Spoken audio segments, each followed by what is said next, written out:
Good morning, Nigeria, and also our esteemed viewers across the world. It's another Monday morning where we yet again get to analyze and bring you fresh perspectives on all the conversations that are shaping our social and political spaces here in Nigeria and even globally. We bring you insights to all of the conversation in our public spaces right here on This Morning on ITV. And yes, we do this across 3 centers here in Benin, Lagos, and Abuja. In our Benin studio, I am one of your anchors, Chukufumnanya Digwe.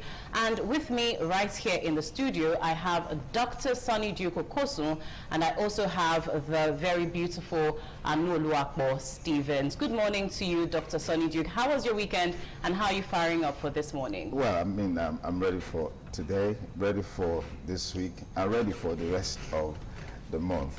It's been a splendid weekend. Of course, I was at the Edo to the World concert, a talent hunt, which brought some new talent on the stage. I was the one of the judges in that event, and you could see the capacity, the bundle of talents that we have in different parts of the state and the country. And once they have the opportunity, they can actually soar. But I think that the weekend was a bit bleak.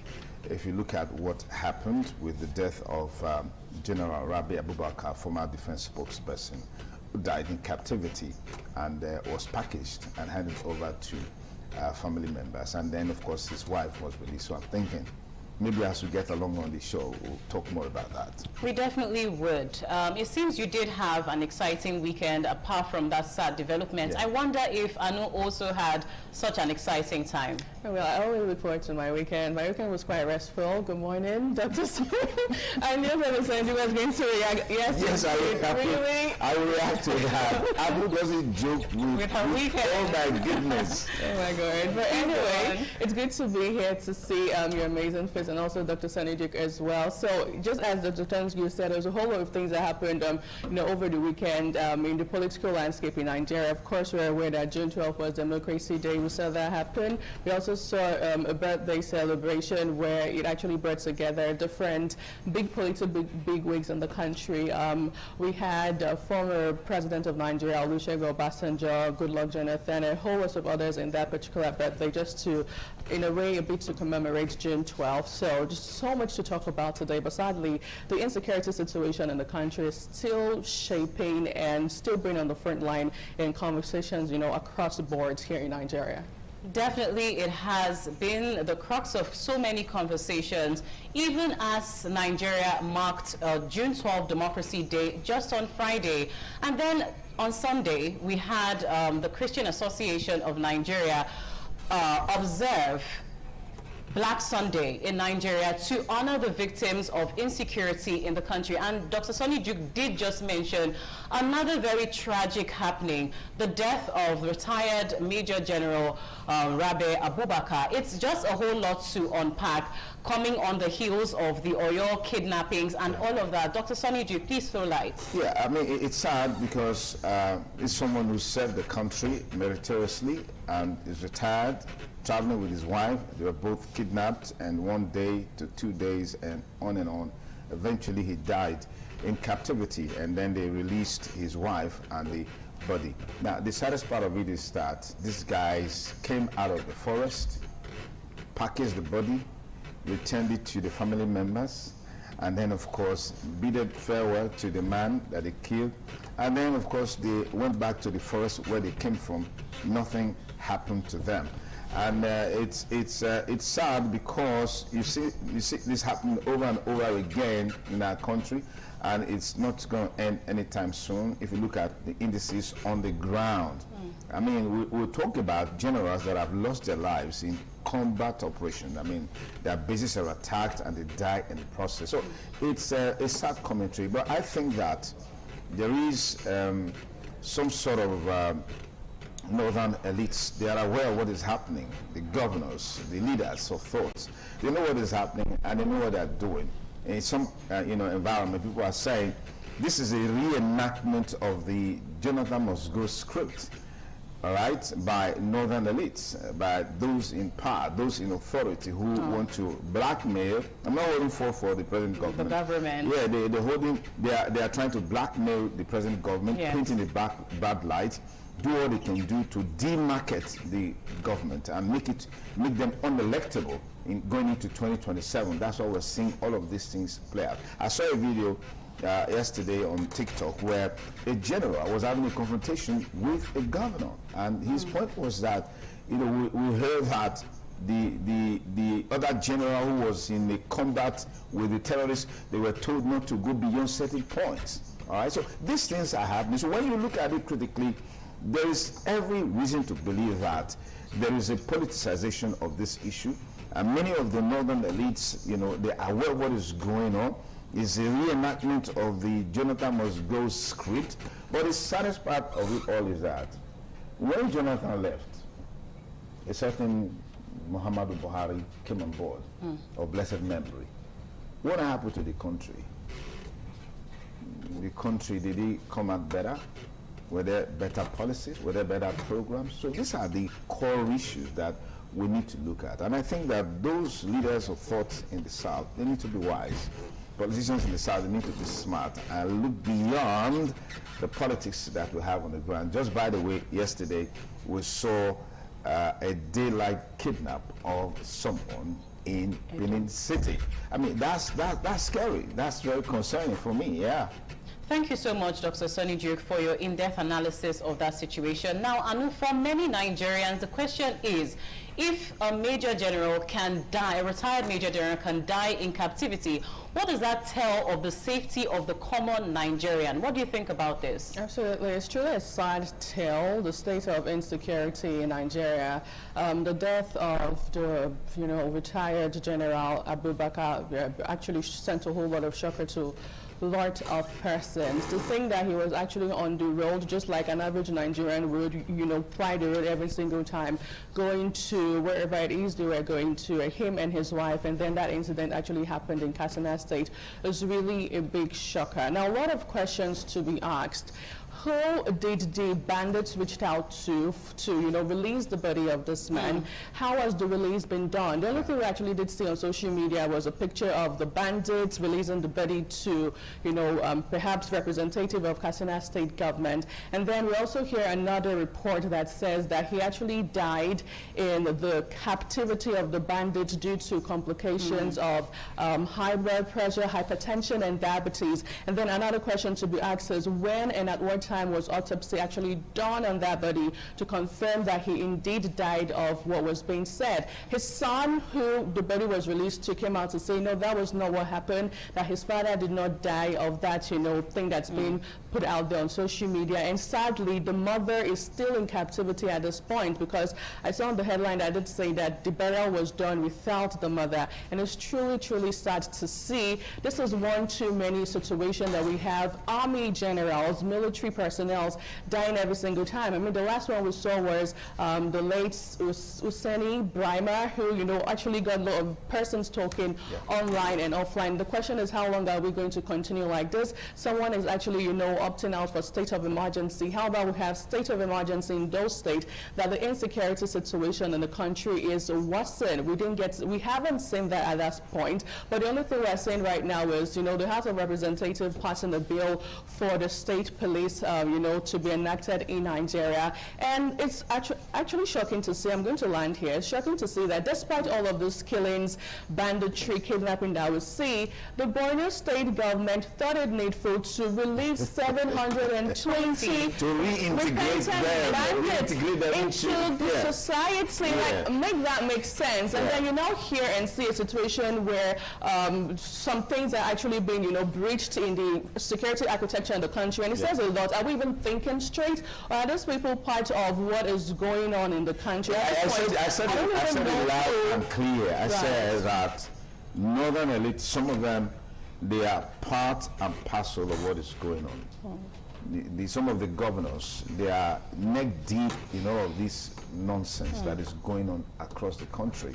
You claim to have de-radicalized these people, and you reintegrate them into the society, where they now become the access point to bandits, to terrorists, to Boko Haram, to Lakurawa, and just name them. The list is endless. Yeah, just to add a little bit, yes. The governor of Borno State, Babagana Zulum, said they actually did swear, they sworn with the Holy Quran. Oh, so that's going to help, you know, whatever. It's all nonsense. It's all nonsense. It's all nonsense because you are, I mean, there are avalanche of cases where these same guys, a few weeks later, they go back or they become informant within the system, within military formations, within the civilian JTF. They are always there helping to coordinate logistics, provide information for these guys to continue to perpetrate these heinous crimes against Nigeria. And that's where the challenge is. And in most cases, when some of these guys, they are arrested, we hand them to authorities for prosecution, and then of course they get very annoying and irritating sentence of 15 years, 20 years, after which they are left on the hook, and then they continue what they've been doing. Definitely the government and those at the helm of affairs do have a lot of questions to answer. This, like you said, the reintegration seems like shooting our own selves in the foot. Now, just to join this conversation from Lagos is Patricia Gabriels. Good morning to you, Pat. How's it in Lagos? How was your weekend? And how are you firing up for this morning on ITV? Good morning, Chukufumnanya. Lagos is cool and calm. Well, I'm very prepared for this morning and prepared for the day, prepared for the week, and prepared for the remaining part of the month. Anyway, just to join to the conversation you all were having out there in Benin, before I do that, I want to say good morning to Dr. Sunny Duke and to Anu Luwapo. Well, listening to the news of the retired general who died in captivity was actually quite saddening and embarrassing, I must say, quite embarrassing, because this is a retired general army officer in Nigeria. So if they are not protected, what happens to the remaining citizens, the rest of us that are just common citizens here in Nigeria? And then again, my major question is, there was a communication between the bandits and the families of the general before they returned the body. Is it that there was no intelligence unit who was already prepared to be able to attack these bandits while they returned the body of the late general? It's sad because it looks like someone said actually that up there in the north, the Northerners are comfortable already with the killings. They have accepted it as their fate. So when it happens, they just go about their normal duties. But that's not good for a country, because it's going to be shifting and shift to other parts of the country. Something just has to be done. The president has to wake up. I have listened to Dr. Sonny Duke, who says it could be another outplay from what happened to former President Jonathan. But this president promised us that he had all the world to do to stop all of this. And I mean, because he was in relationship, let me put it that way, in a beautiful relationship with the Northerners, we all thought that, okay, when he comes on board, all this will stop. For how long are we going to be playing this kind of politics, killing innocent souls because we're playing politics? It's good for the country, it's not good for the nation. There has to be a stop to this, honestly. And then from Lagos, we're going to be looking at reviewing the president's Tinubu's Democracy Day speech, and we'll be focusing on insecurity, because insecurity is taking the tone already in Nigeria. We heard in Abia State how some, well, allegedly Fulani henchmen kidnapped some people in Abia State, and the youths of the day said they weren't going to wait for the security, the police, the army, and all that. They took it upon themselves and reorganized and went into the bush, caught the kidnappers, and rescued the people that were kidnapped. Is this the way we want to go in Nigeria? Something has to be done about it. So we'll be looking at the president's democracy speech, but we'll be focusing on insecurity, the things he said about insecurity. Chukufundanya. Patricia, for lending your voice to our joint conversation and also giving us insights to what you'll be looking at today. We hope to hear from you later on. You're still watching This Morning on ITV. We'll take a short break now, after which is our newspaper review segment. Don't go away.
ITV, certainly the best.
Welcome back, and if you're just joining in, you're tuned into TMI. And now we're in our newspaper review segment where we get to take a look at our national dailies. And with us to review them, we have our guest reviewer, the HOD Mass Communication Department at the University of Benin, Dr. Dan Ekerefo. A pleasure to have you. Good morning. Good morning to you. It's a pleasure to be here. Very well, thank you. And now, our first point of call happens to be New Telegraph newspaper. A major headline there on New Telegraph is on Black Sunday. Nigeria bleeding. Church can't remain silent, Khan declares. Subrider says Anglican bishop tells politicians to stop the blame game, address challenges confronting Nigerians. 11 burial guests feared dead in Benue boat accidents. Bandits kill 3, burn houses in Niger, says police. Yawata killings, moral full of reproach as federal government as residents mark 1 year of attack. Also on New Telegraph and on insecurity, ministers, governors may become targets, and that's said by Buratai. Also on New Telegraph, pre-trial detention, how stringent bail conditions breach accused rights by lawyers. And also, Lagos police to impound vehicles with obscured number plates from today. That's on page 6. And on the foreign scene, Trump warns Israel, Iran, not to blow it after new strikes threaten ceasefire deal, 12 killed in U.S. plane crash. Also, in more news on New Telegraph, SA deploys drones, BWC to stop 586 Nigerians, others from sneaking in. And that clears 318 Nigerians to return home today. And on politics, on the 2027 polls, Atiku's ADC ticket sparks fears of Southern vote split realignment. And that's on page 4. That's all we have for New Telegraph. It's over to you, Dr. Dan. The first major headline from Khan, referring to yesterday as Black Sunday, is not new. It's a recurring decimal in our national life. If you wake up a day and you do not hear a case of violence, killing, kidnapping, it means it's a very blessed day. So for Khan to emphasize, it's like saying the obvious. We live in palpable fear. Things have gone very bad in terms of security. And so if Khan says those in authority should wake up to their responsibility, it's like saying the obvious. The challenge is for those in leadership positions, especially those in government, to put on their thinking cap and do what is right.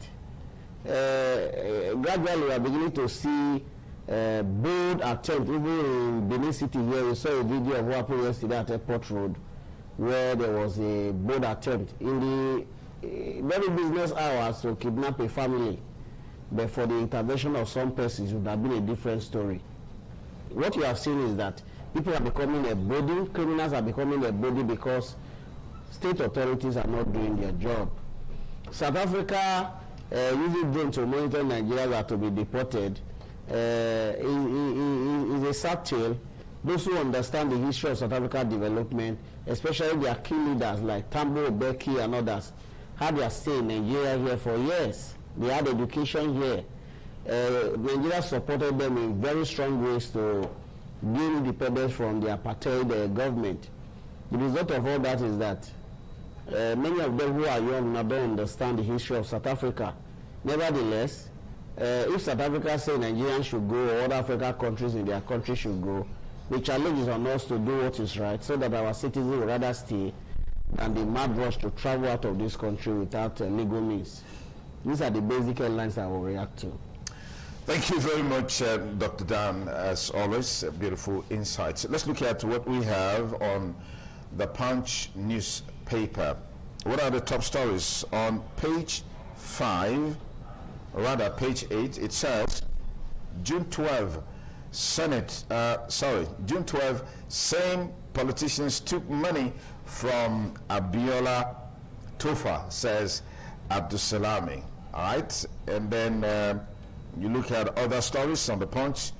68 pledges unmet as 10th National Assembly nears end, according to report. I mean, how are they going to meet the pledges they made when they have become, well, as some say, rubber stamp of the executive? Anyways, banks earn 225 billion naira from ATM e-banking charges is on page 27. The story on the Senate's on Met 10th Assembly pledges as it come to an end is on page 12. U.S.-Iran truce could slash petrol price to 900 naira, according to stakeholders. And the major headline there says, police report, bandits launch over 50 attacks in 1 week. You find that story on pages 2 and 17. Other stories, police recover 33 firearms in nationwide anti-bandit offensives. And then you have LG spends 58 billion naira on security as attacks persist nationwide. We need to see the results of these monies being spent. General son rejects diabetes claim over father's death. No terrorist influx into Oyo, police insist. All right, Nigerians, others buy $3.1 billion airtime on credit. Teachers' detention sparks uproar among Lagos colleagues on page 4 and 6. FG opens special CBN account for retirees bandits. And some of the pictures that you're seeing there on the screen, it says firefighters and police officers at the site of a helicopter crash in the Recreio dos Bandeirantes neighborhood in Rio de Janeiro, Brazil, where 6 people reportedly lost their lives. Dr. Dan, over to you. 50 attacks in 1 week is like launching a war against a nation. For many governors, for those in the security circle, there is this feeling that well, we are doing our best, we are on top of the situation. Those are political talks. You recall that when an American pilot or a fighter had an issue in Iraq during this ongoing America-Israeli-Iran war, he was stuck in the desert for 2 days. The American government deployed a tactical team to rescue him within a matter of days. We have been hearing these problems over and over again. I would have thought that by now, government will set up tactical teams in state with the requisite technology. If you were a case of kidnapping, banditry in a state, that tactical team will be deployed to address that issue. I don't know whether the rumors we are hearing about a plan to Islamize the country is the reality what we are seeing, or the situation is so tough that the military are helpless. Military authorities are helpless. But I do not think that should be the case. I think it's the will to act. When people keep doing the same thing and there is no deliberate effort to stop them, the thing will fester. I am worried about the fact that on one hand, government will kill terrorists. On the second hand, you will rehabilitate terrorists, empower them and release them back to the society. You continue a cycle. For a man who had killed a number of people again and again, you give him freedom, you will empower him, pay him salary. What message are you sending to others? You're telling the younger ones that crime is what pays in this country. This is the way to go. It is the way to go. So people will keep taking into this. You can look at the army of young people that are getting into kidnapping, secondary students conniving with others. The summary of it all is that 50 cases in 1 week is a serious issue.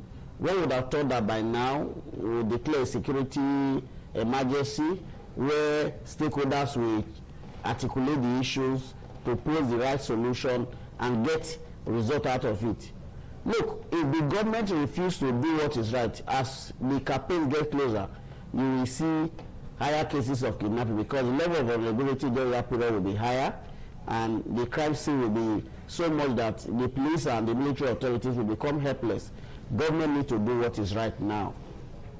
The other issue I would like to speak to is what Abdul Salami said about Abiola election, that politicians collected money from him.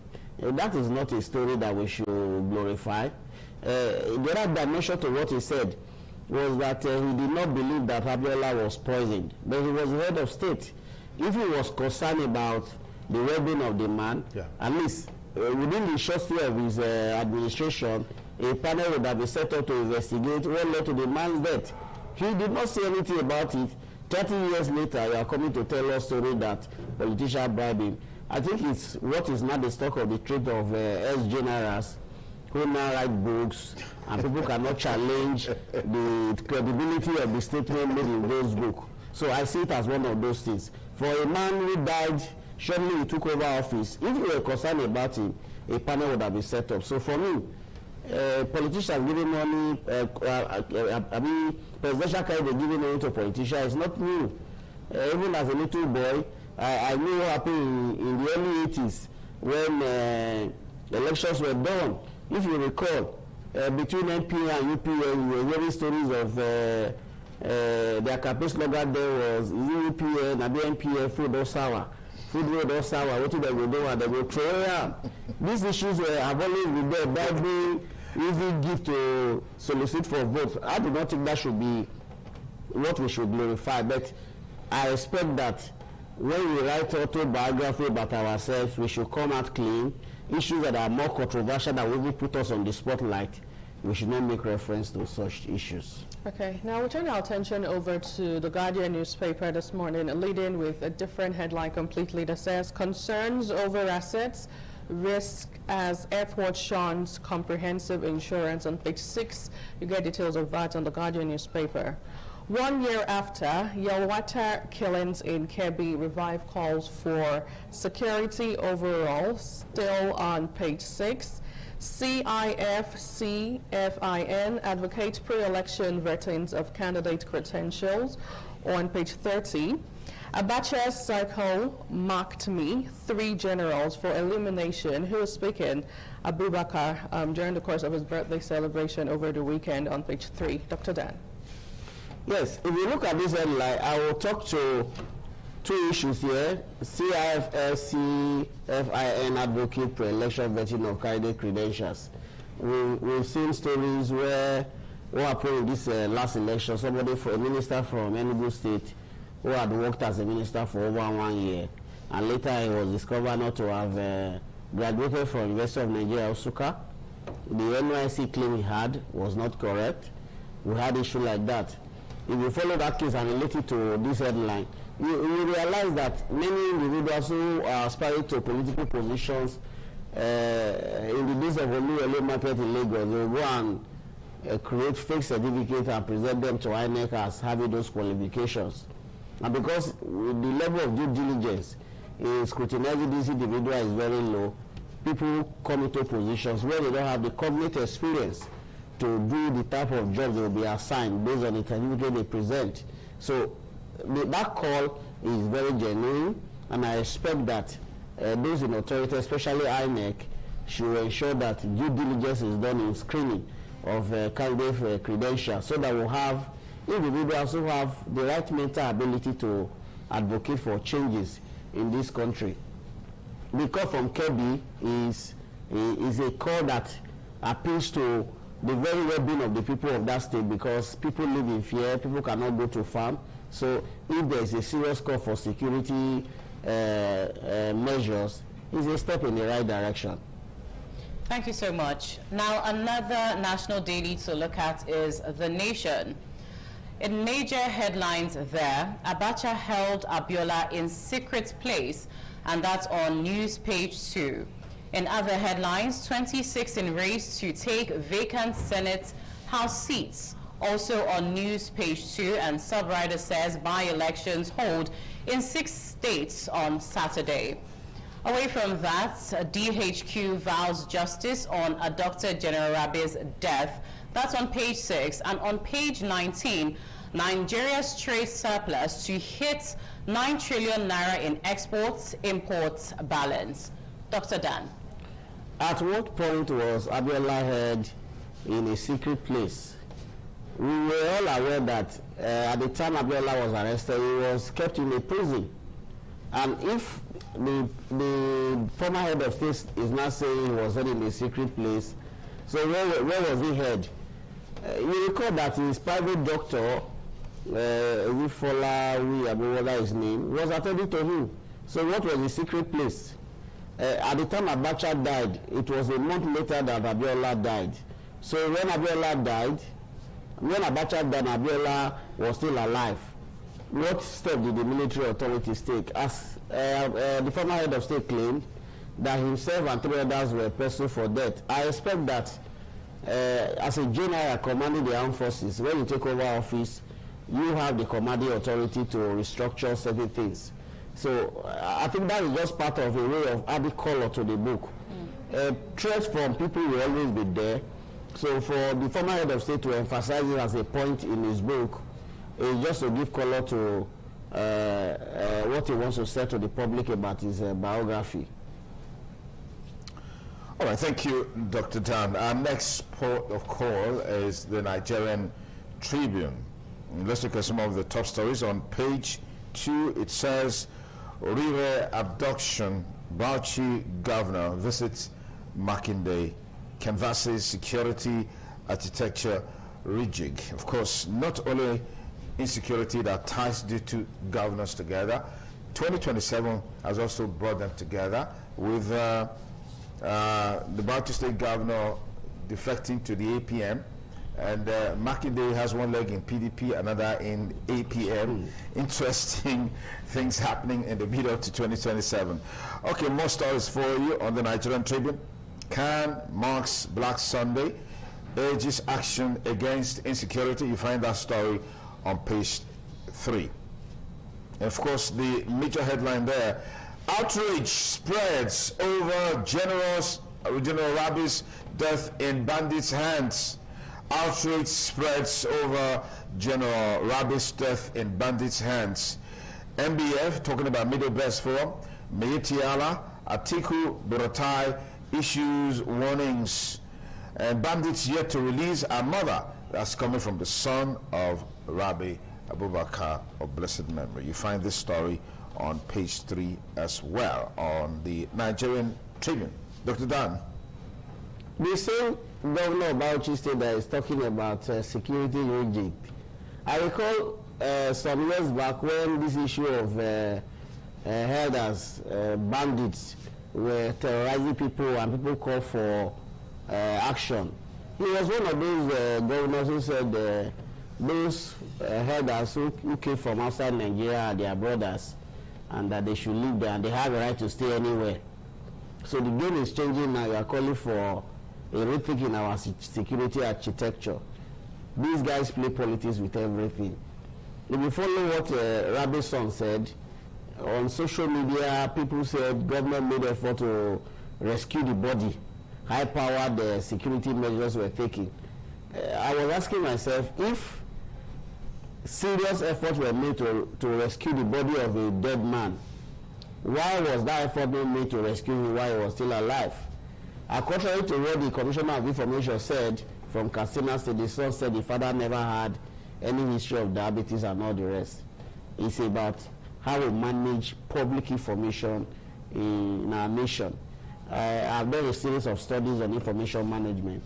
One of the things you see is that people don't have the adequate information to say to the public, but in a bid to present the government side, they're in a hurry to tell stories.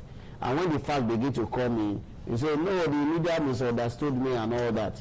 For a man of that caliber, let's be sincere with ourselves. He was the former spokesman of Defense Headquarters, and he was kidnapped, stayed in the kidnappers' den for weeks, up to the point that he was killed.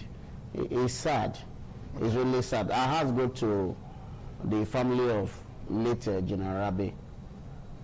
Right, the Daily Trust newspaper is up next, and it's just one major headline there to corroborate the sad tale of General Abubakar Rabi. It says, "We buried our father without our mother." Well, may his soul rest in peace. Dr. Dan, you want to add to it?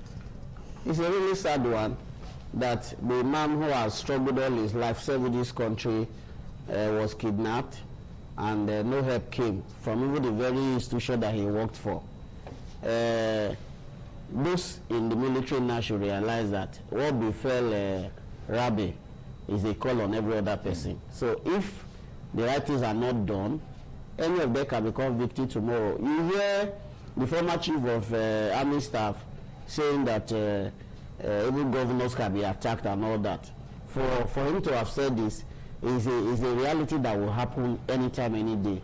I recall when Senator so the young man from Anambra State, who was attacked with a strong military presence and cover, and so many persons were killed.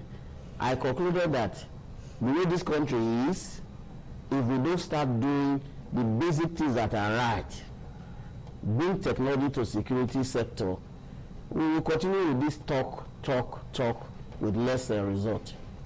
Thank you so much for all your insights, Dr. Dan.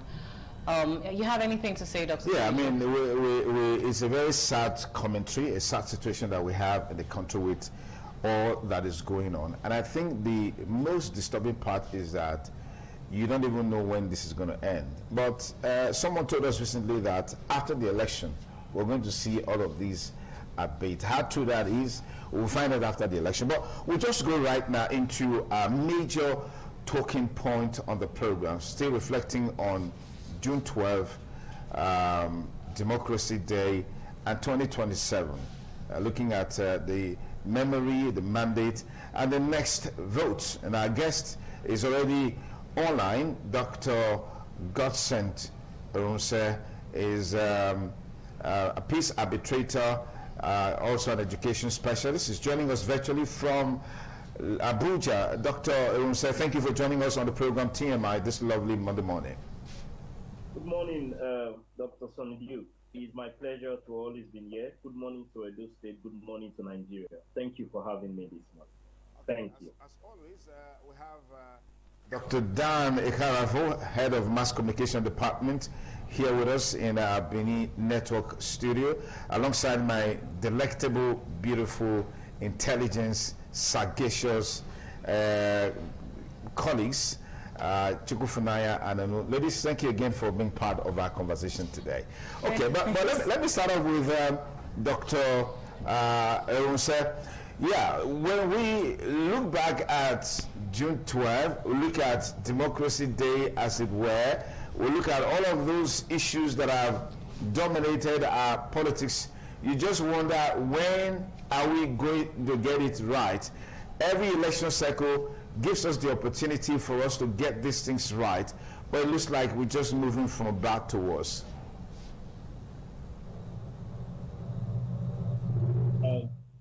Once again, good morning, Edo State. Good morning, Nigeria. It's sad, really, Dr. Duke. It's sad, it's perplexing, it's frustrating, and permit me to say that sometimes, like the Bible says, hope deferred, wearied the bone, dried up the bone. Our history has not been that have led us to so much positive narrative. Now, what I mean is we tend not to have learned from our history. Part of my concern, if you ask me, is the fact that over 30 years of the June 12, acclaimed credible election, the things that was basically agitated for are still the things over about 36 years now that we are still agitating for. That is the reason why I said, for me, my heart goes to the many Nigerians, to all Nigerians who currently, for no crime or no offense, live in a country where they live under perpetual fear. Some of them, like you're already aware, are being harassed like rats from even African countries who used to dread Nigeria, if we are to put the record straight. June 12th, of course, was an opportunity for us to have learned the rudiments that could have helped us to build a solid nation.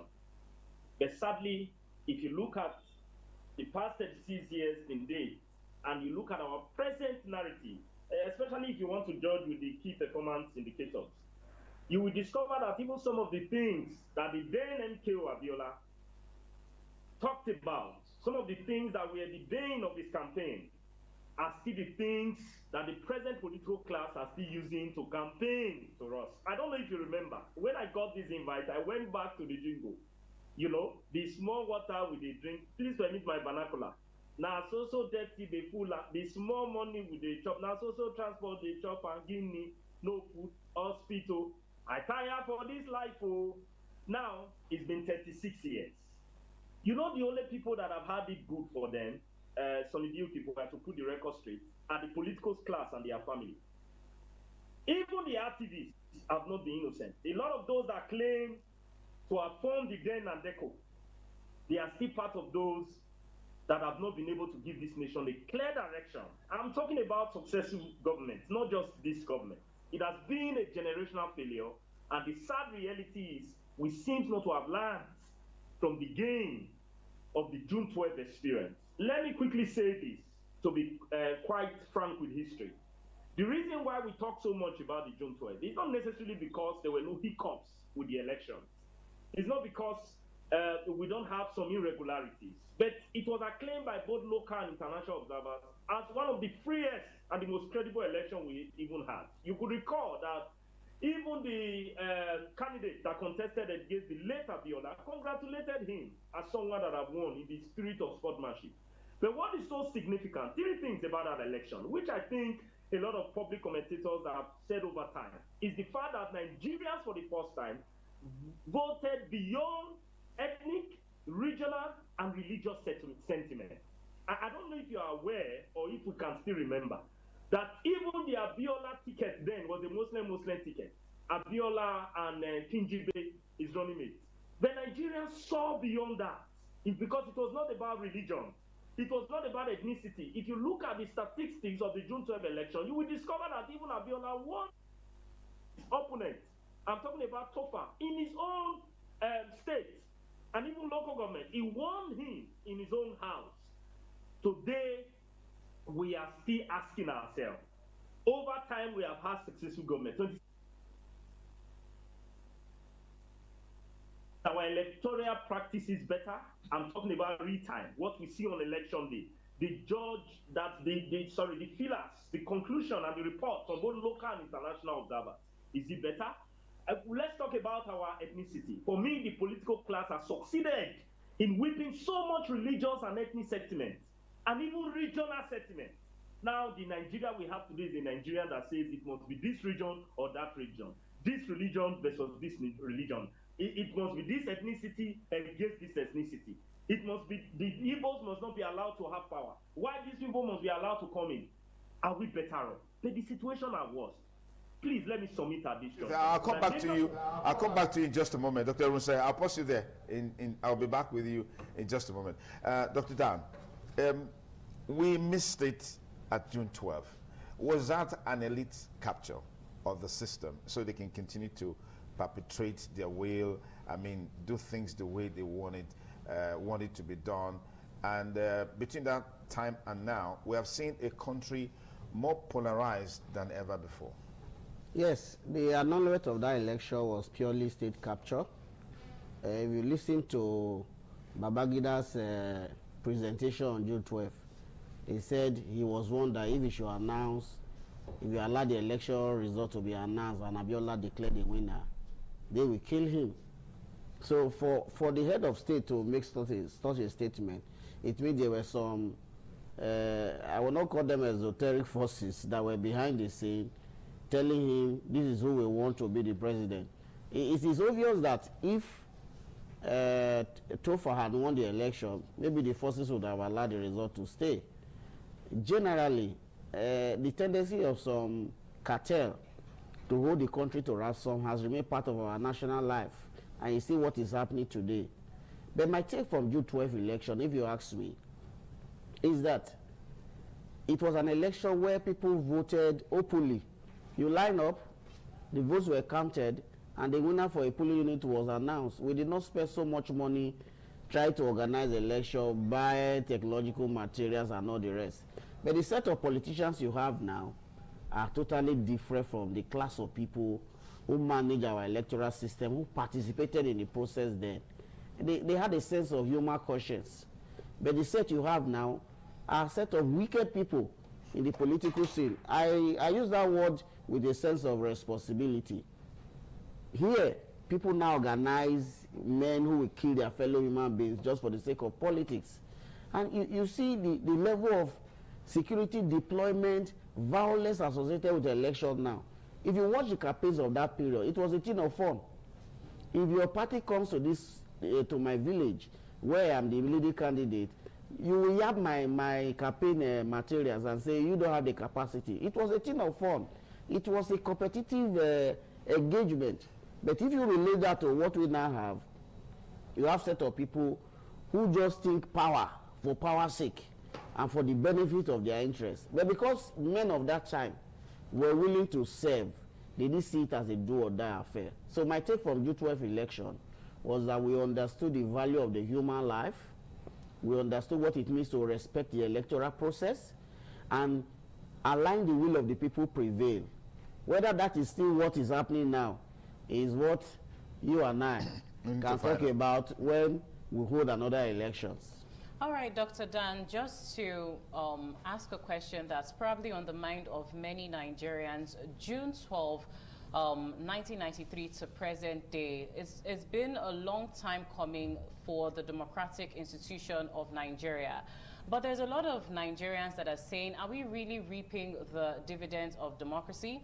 And in view of that, we had the End Bad Governance protest spearheaded by Senior Advocates of Nigeria, Femi Falana. We also saw his family members and other civil rights activists troop in.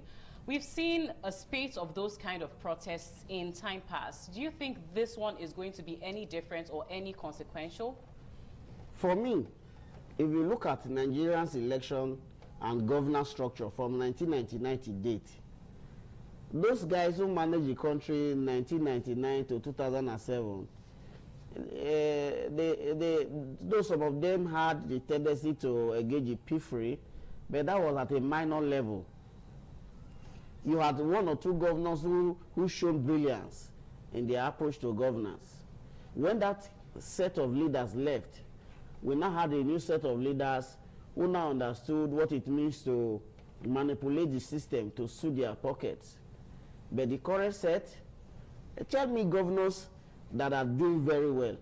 Even when projects are awarded, you think it's a project that serves the interests of the people. Go and find out what was awarded. In a neighbor state here, a governor spent 100 and something billion, only 5 bridges. 100 and something billion, 5 bridges. And look at the roads in the states. Street roads, basic roads, amenities that can bring life to people. But the concern was basically about bridges, because those ones don't require so much negotiation. The contractors and the principal know what to do. So for me, the set of leaders we have are not pro-people. Look at constituency projects we now have. People award constituency projects such that when you look at those projects, after 1 or 2 years, the life cycle of those projects are already gone. And people were paid handsomely for that. What is the quality of legislation you are seeing? You campaign that you're going to bring a change to a system that is already bad. Now you have taken over office 1 year, 2 years, you cannot engage in legislative processes. All of this is tied to the attitude of the political class, especially the godfathers, who will not allow sound people to go into the political process. Party chairmen, leaders of the party will say, what are you bringing to the table? A friend that is contesting election told me that he went to visit a particular set of leaders in a particular local government, and the leader told him to bring 15 million as their breakfast. 15 million for their breakfast. So the man said, I don't have such money. He said, you are not ready. That if you are ready, you know what to do. It's not a joke. The person is contesting for elections. So what do you learn from all of this? People are just concerned about money, basic values that will add to society. These guys travel every now and then outside the shores of this country. You see the way airports are built, you see the way shopping malls are built. You cannot copy all those things. It is the one that they will recruit some boys as state thugs. If you say anything against the government, they come after you. That is what we glorify, and we call it democracy. The current set of people who have it, both in the legislative cycle and in the executive cadre, are people who are not ready to serve the interests of the people. Do you blame them? Many of them in the legislative circle were selected not through the process. A leader said, this is the person I want, and there's nothing you can do about it. Absolutely. That is why we are where we are. Okay, now let's go back to Dr. Godsend, who is still joining virtually from Abuja this morning. June 12, 1993, that's like over how many years? And interestingly, the Nigerian population is pretty much filled with younger people, the young people, the Gen Zs in particular.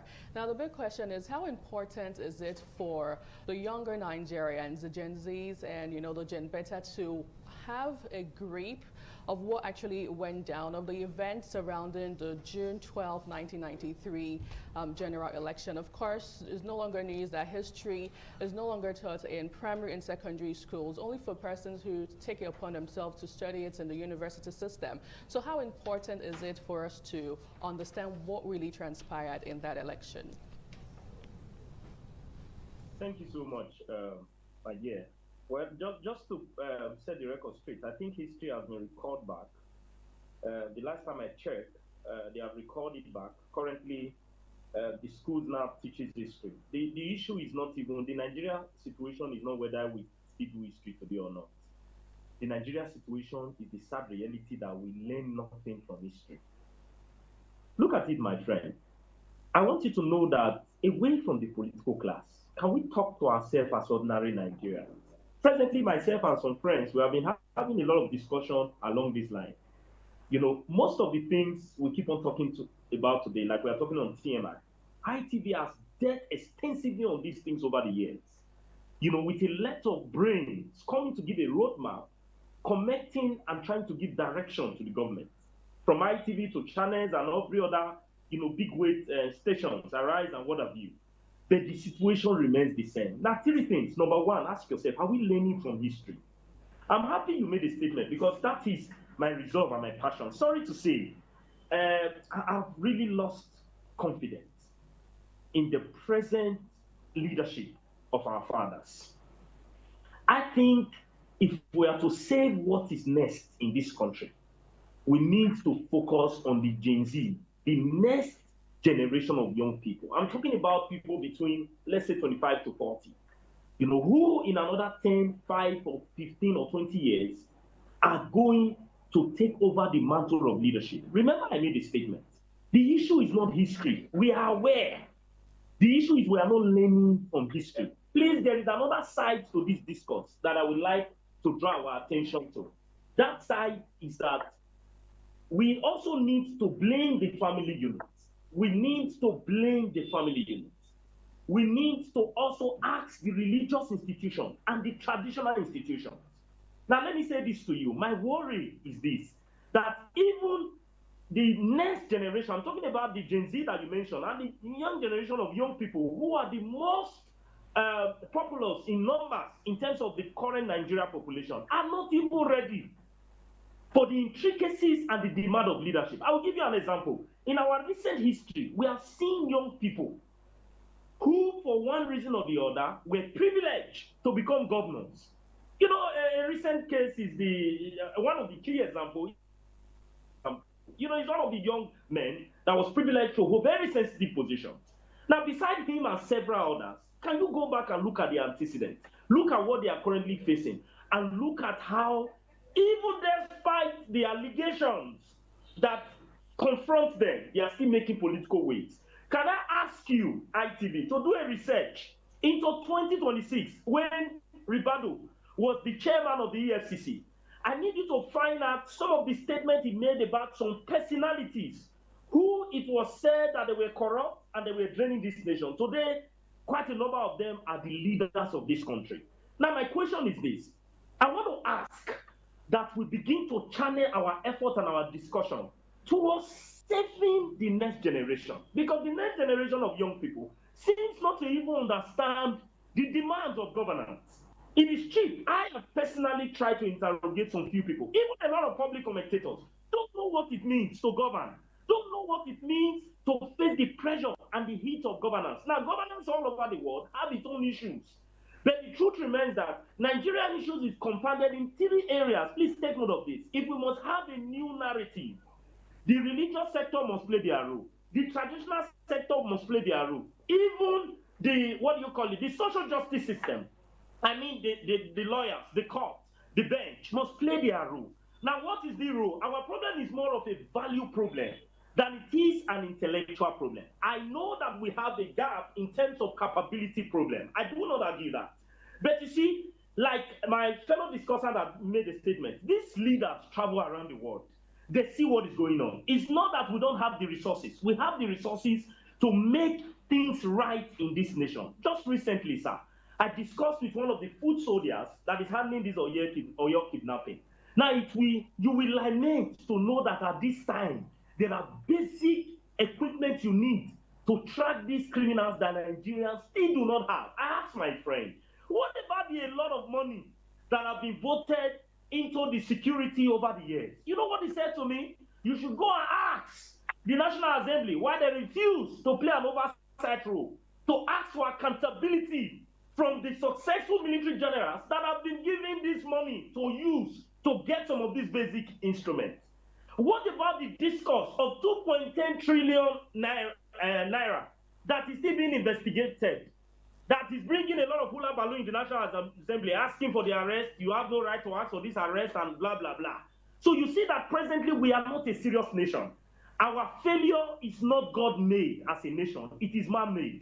It is time for us to put our attention on the next generation, and to save the next generation, we need to go back to the value chain. That's the reason why I said, while we have a gap and a deficit in intellectualism, then we must realize that intelligence is not enough, capability, competence is not enough. You may have a competent armed robber, a competent fraudster, a competent corrupt politician, a competent corrupt lawyer or judge. He is intelligent, but his intelligence is to swindle the system.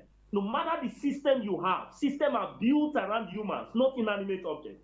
We must begin to educate the next generation of young people. Perhaps if there will be one or two messiah that will decide to get it right. And this education will focus on value and capability. I think that is the way to go, because personally, I'm tired of talking about the present class of politicians, our present narrative. We must also draw the attention of the electorate, the ordinary Nigerians, to realize that at the end of the day, when you clap hands for bad governance, their children are schooling abroad. When you take hands for unscrupulous politicians, their children are abroad. I also want to submit that while we realize that there are some few good heads in politics, but the truth is that a tree really cannot really make a forest. No matter how tiny the difference they make from their own sector of ministry, it cannot cover for the whole of the polluted and rotten system. We must begin to educate, empower, build capacity in the young generation. We must move now and tailor our discussion towards how do we engage the next generation so that they can get it right. Remember, I said it's not about intelligence, it's about the political will, it's about the integrity, the character, to look beyond yourself in governance and look at our collective interests. Sonny Duke made a statement, and I'll round up with that statement. He said, some people have said, and I have also heard that in some quarters, that when this government comes the second time, the security issue will be abated. Then I ask a question, why does he have to wait to come the second time? Is it because he's simply afraid not to take some action that will probably make the North not to be favorable to his government? Why is it that we are sharing that sentiment? Is it right? There was a once president in this country who said that my election ambition is not worth the blood of any Nigerians. How many Nigerians will die because somebody wants to win an election? Remember, it is not just poverty we face today. It is hunger. Nigerians are hungry. Nigerians are running from their own country. If home is good, who will run? The situation is bad, it's perplexing, but we must begin to throw our searchlight to the young generation to see how we can save the Nigeria, not just of today, but of tomorrow. Otherwise, we will have a far worse reality. In this generation of Yahoo Yahoo, we will have a far worse future than we have seen. That's my submission. The Gen Z needs to be trained, prepared, and built for governance. That is the only way we can see light at the end of the tunnel. Otherwise, it will be another round of discussion. Thank you. Thank you, Dr. Erunse. We'll come back to you as much as time will permit us. Dr. Harifo, what do you make of the concerns that the luxury of political office is a huge attraction for these seeming violence that we see in our political disposition. And there are also concerns that one of the biggest challenges that we have is the quality of people that come out for elective position. When you go back to the June 12th conversation, we saw the man, MK Abiola, what he stood for, what he believed, the things that he was doing that sort of endeared him to a lot of people. Are you bothered with this, trajectory of conversation? And I've heard people say, if we make political offices, less lucrative, less attractive, perhaps we have more good people come into the pool to make impact. Because whether you like it or not, people sell houses, people sell cars, they sell community farmlands with juju to get money to drive election. We hope that after the election, they can repay those monies. Yes, it's a fact that currently the peck of office associated with the political system is very high, and that is why somebody will use everything possible to get into political office. Around 2012, I had a conversation with somebody that served in government, and the man told me, why do you think people are fighting to get political position? He said, you are in government, you don't buy fuel, you don't pay for anything, you enjoy all the privileges. He said, Dan, if you are asked the same question, and you have the same opportunity, will you not take advantage of it? He said, so I should not be saying, why are people killing people to get into office? He said, it's an office you get to, you don't use your money to do everything. You don't pay for anything. You enjoy all the privileges. So, the peck of office associated with the executive position and all the rest is very high. And so, the man who is pursuing that office will never be the one that is ready to kill. But those who have worked in that system, who understand the benefit associated with it, are the ones doing all of that. Now, the second arm of your question is about recruiting people into the leadership position. From my random check about this current primaries, I noticed that people who do stay around, many of them came, they had dollars, and so when they gave the dollars to party leaders, those who have been struggling over the years, young men that we saw, we associated with character, they didn't have the resources to match those guys that came from abroad. Do a random check across the state. A large number of the individuals that are going to go into the State House of Assembly or going to the National Assembly are individuals who came from outside. They are bona fide citizens of the state. We don't know their track record about performance, about argumentation, about leadership, about care for the common man. But because they have the resources, the party leader said, this is the man we are going to go for because certain things have exchanged hands. And so those individuals coming, their point of call is, how do I recover the millions of dollars I spend in buying my position? So you now have a set of people who, though they are in office, today they are around, tomorrow they are out of the place because they need to attend to their family. They are not concerned about the man on the street. That is one of the issues. The question asked my colleague in Abuja about the Gen Z and all the rest. He answered the question with reference to the family value system. Today, young people cannot do basic work at home. Domestic chores, they cannot do it. They expect their parents to hire the poor people to clean their homes. Some cannot wash their clothes. I asked my students to get a book to read, and one of them said, why don't you get the PDF version of the book? I said, I know why you're asking for the PDF version. You want a summary of the answer. You will ask AI to summarize the version for you. You don't want to read the book. He said, that one is wasting of time. So, who created the Gen Z? Who created the attitude associated with them? It's from the family system. We don't want our children to do anything. And so, we don't even give them a responsibility that will train them. I said to a set of students, I said, do you think it's easy to manage an institution? Do you have the energy to stand? You stay for 4 hours lecture, you say you are tired. But the man who is the CEO of the organization, he will hold meeting from one group to another till the day ends. Tomorrow he's back to that same office. I have not started training your muscles on what it means to have the stamina to stay. and you want to hold leadership position. That is just on the physical side. Look at the mental capacity of some of the young generations you have. They don't think right. They are carried away by the frenzy of what they see. And so if you have such a set of people, you say you are giving them leadership position, they pursue the ephemeral aspect of it instead of the real issue. So generally, I think our focus should be on the caliber of persons we throw up into party leadership across all levels. If we continue to allow people who don't care to hold leadership position, you are not going to make a change because they determine who gets what. Even though you hear that it's going to be primaries, you saw the magic associated with the primaries conducted across party lines. You change mathematical theory. Where mathematical theory moved from arithmetic progression to geometric progression. And the party leaders are the ones that superintend over all of this. So for me, the first port of call in addressing issue about the leadership recruitment question, we need to go back to the leadership of our parties. Some men who are thugs, who are very vulgar. The violence is the language you understand. There are people who hold leadership position, not men who can sit down and dialogue over issue. We would have thought that at this stage of our development, a party chairman will say, you want to contest for assembly, you want to contest for House of Rep. What idea do you have about legislative process? Those type of engagement, they are not there. The conversation is about money. Do you have money to run the election? The man say yes. He said this is the man will give. We did not even test the capacity of the individual.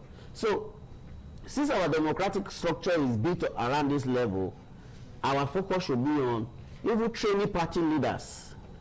NGOs who can sponsor some of these things should start focusing on that. The two major or the leading political parties is the same set of attitude you have from those in office. Say this is their time. The opportunity they have to make billions of naira from individuals who are contesting for political position.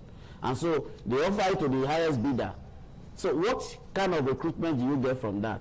When money determines who gets what. We are not looking at the human aspect of leadership. Look, a leader with the state of poverty we have, we need leaders who understand human feelings, who understand what it means for somebody to be poor, who understand what it means to give life to people. If you don't have such people coming into leadership, you can cry, you protest, okay, give them little rice. And you not give me rice yesterday, what are you coming to ask for again? I say that is the way he himself lives his life or her life. The result of all of this is that our party leadership recruitment is faulty. Those who are the godfathers, who put these people in position, they want the system to remain the way it is. Elsewhere, where you say they are advanced democracy, there are still political godfathers. They still have what they call the cabals, who determines what. But they have built institutions that work, but they just want policy direction that will favor them. That is how to build a society. So our appeal will be to those who determine who gets what. That please give us a little sense so that we can breathe, as John Floyd will say. Because with the way they are going, it's like, don't worry, Nigeria will not collapse. Nothing will happen. After this one, nothing will happen until they get affected. If it's a top leader that is affected, you see the rush at which the security forces will act. But if it's the ordinary person or those not in the strong political class, nothing is done about them. From our schools, from our churches, we should start emphasizing what it means to serve people. If we can keep doing this to the Gen Z, the next set of recruitment we're going to have for leadership, God may help us to have people who think about others really. Thank you so much, Dr. Dan. Now, pointing this question to Dr. Eunse, who is joining us virtually. A very integral characteristic of democracy in Nigeria is public trust and the sanctity of the polls. Many factors have come to breach that. We see discrepancy at the polls, economic disparities. I really can't hear you. Network is quite bad. I'm not hearing your question. The network is bad. I think it's a network issue. Okay, I'll give that another shot. And if you can't hear me, Dr. Dan can also answer this question. One of the major things that characterizes democracy in Nigeria happens to be public trust in the polls, but many factors have come to breach that. The economic realities, insecurity, and even discrepancy that we've seen in the polls per time. What can government do to salvage this situation and restore public trust so that people go out to vote 2027? Okay, let's see if I can be of help. Dr. Erumse, can you hear me? Can you hear any of us at all? Network issue, I can't hear you. I didn't hear anything. Oh, but can you hear me now? Can you hear me now? No, your voice is breaking.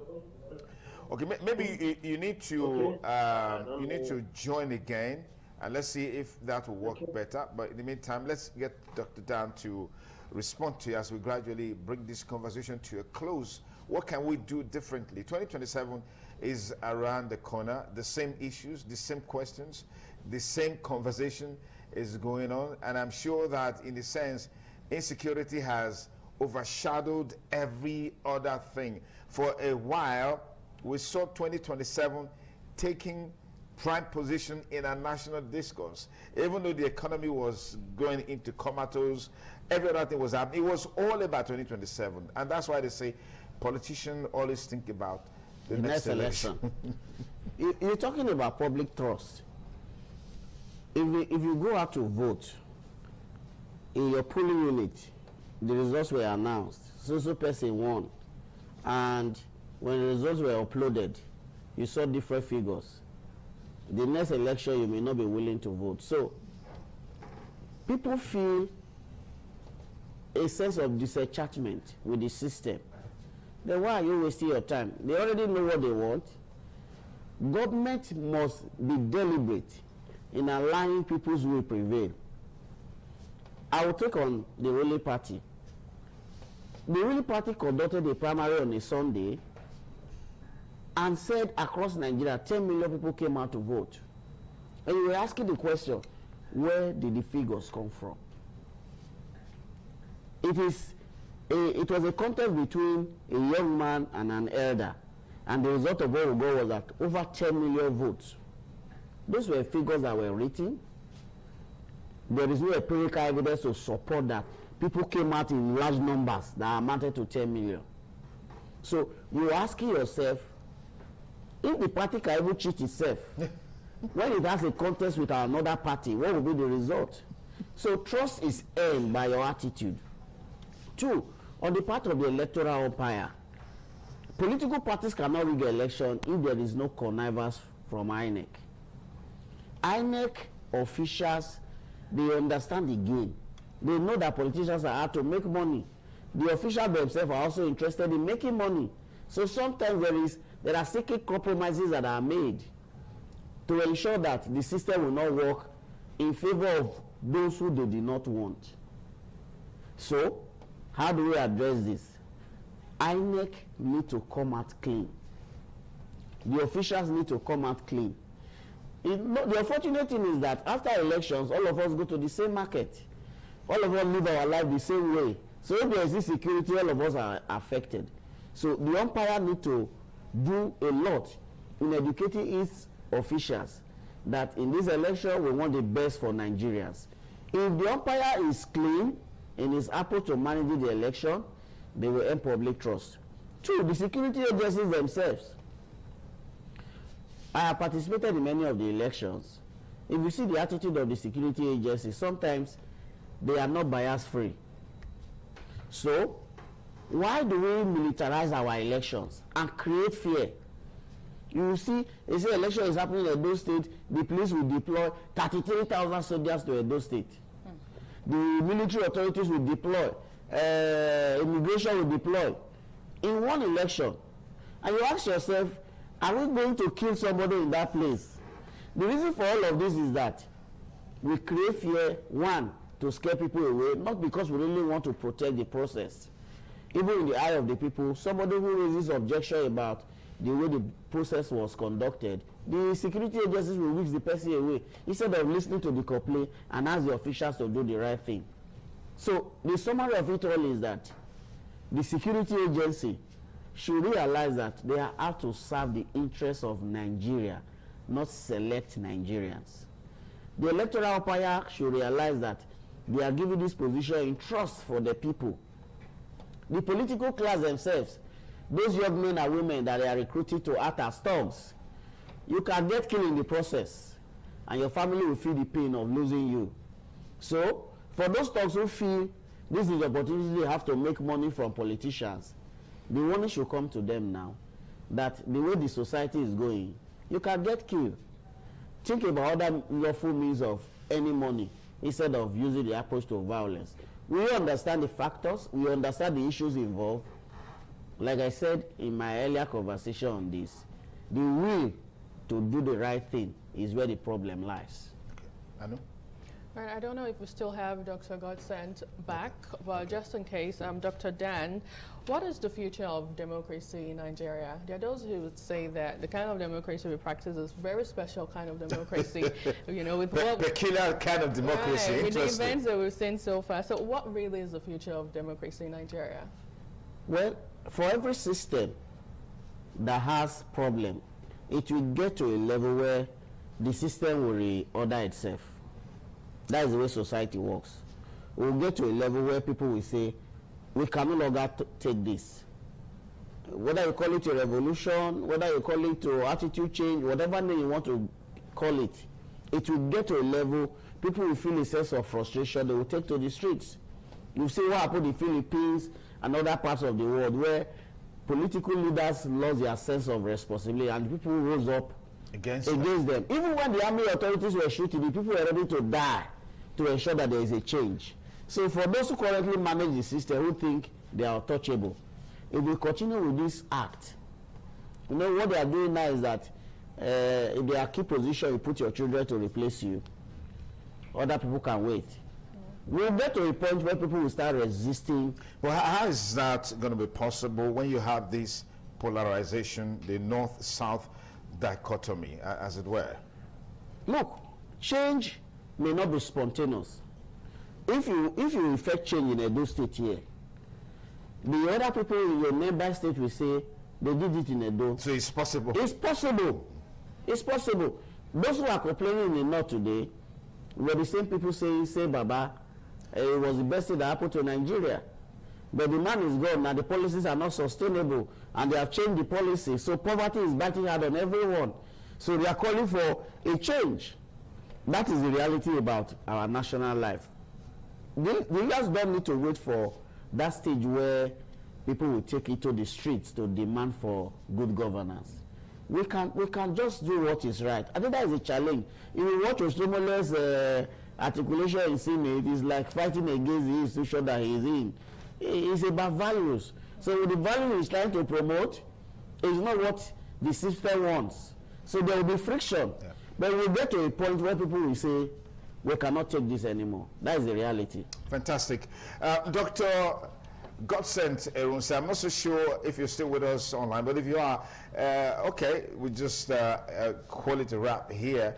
We hope that you had a great time with us on this conversation, looking at June 12, Democracy Day, and 2027, the mandate, the memory, and of course the next vote. We have a responsibility to make the next vote count, and that comes in 2027. Those who are already putting together the Jonathan Must Go script ahead of 2027, they need to think and rethink and rethink again and again. Is this the country that we want for ourselves? When former President Muhammadu Buhari was in charge or in the saddle, we saw a whole lot of these things happening. We didn't get any reaction from the North. Today, there's a lot of conspiracy, a congregation of allies who think that the present government under Bola Ahmed Tinubu must be shown the exit door. But it must do that, do it legitimately through the ballot and with good reasons. It's time for Nigerians to ask questions, look through those who are coming forth for elected position at the state houses of assembly, at the House of Representatives, at the Senate, and even at the governorship, and as well as the presidential election, so we can get credible, qualitative personalities on board to bring a change in the polity. Otherwise, we've just been circled. Someone made reference to, I think it's in Mali, where terrorists were holding sway. The government decided to ban motorcycles, and the terrorists were caught napping. Many of them, couldn't really continue with that. Dastardly act, and at the end of the day, we've seen what that has brought. So government needs to be very decisive in their decision and in their action in terms of policy thrust for us to deal with this issue. Our guest analyst here talked about the need for us to invest and invest and invest in technology in the fight against insecurity. Otherwise, we'll just be going around in circles. Thank you so much for staying with us. It's TTMI on the ITV network. Our next port of call is our Abuja network studio. Please stay.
ITV, certainly the best.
The Ugewe is the final ceremony of the series of festivals.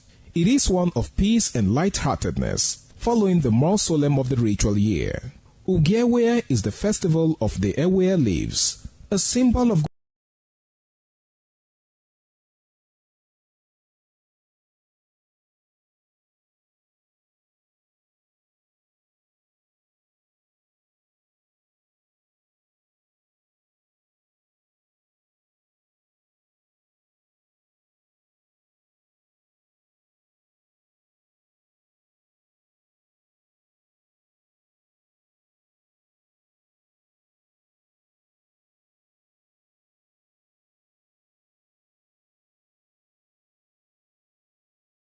good luck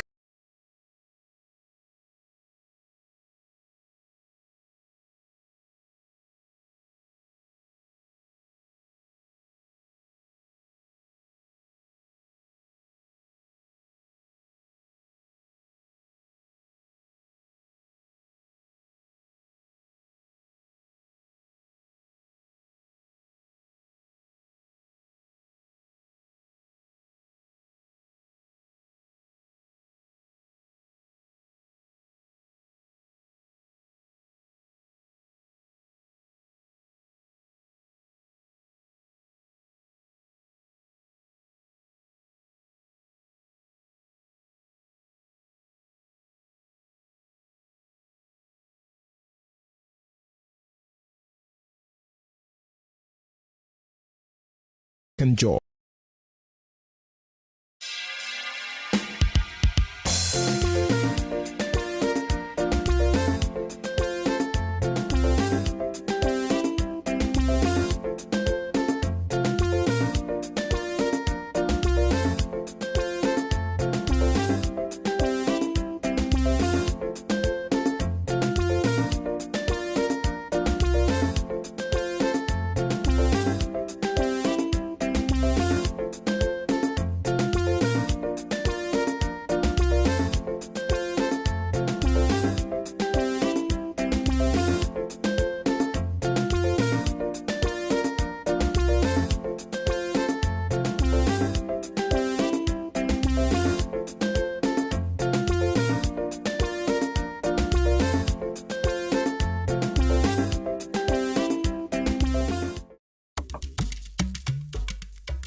Thank you very much for joining us on the program, Healthy Living. What is the kidney? The kidney is an excretory organ in the body, which is for metabolism. Tuberculosis affects many organs in the body, but the common ones it usually affects is the lungs. Epilepsy is a neurological problem. Okay. It is an injury in the brain, which causes someone to begin to convulse, to go into fits. It is curable, but the cure is a long-term thing. If you eat well and avoid those risk factors that will make your immunity to be down, then the risk of contracting tuberculosis will be reduced. If you're healthy, then you're wealthy.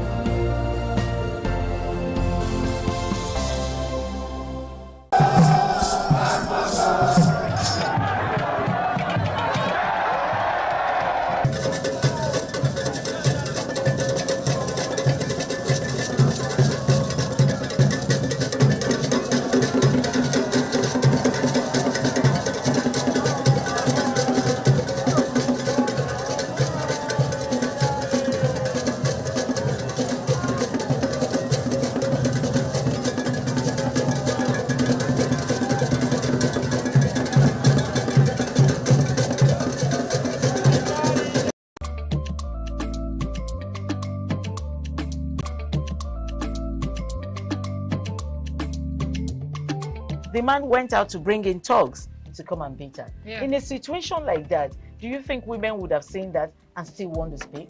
Really, we're talking about. That's what I said. So when they bullied her, Yeah. if she's not bold enough, she will shut up. What is your advice for girls out there that are so desperate to be married? We women, we have to be really intentional about our parenting. If you know a child is being abused, or you see signs, a bruise or a child, it has to be investigated. People barely even breathe when they are going for a shrebi and something. Party. You have to be They smart. can't sit If down. you see where they are dressing them up or dragging on both sides, you cannot you cannot breathe. And these women will stay in those events for hours just to keep up with that beauty trend. Is that healthy? That's not healthy. I am Patricia Uremu Gabriels, and we're reaching you live from our Lagos Network studio.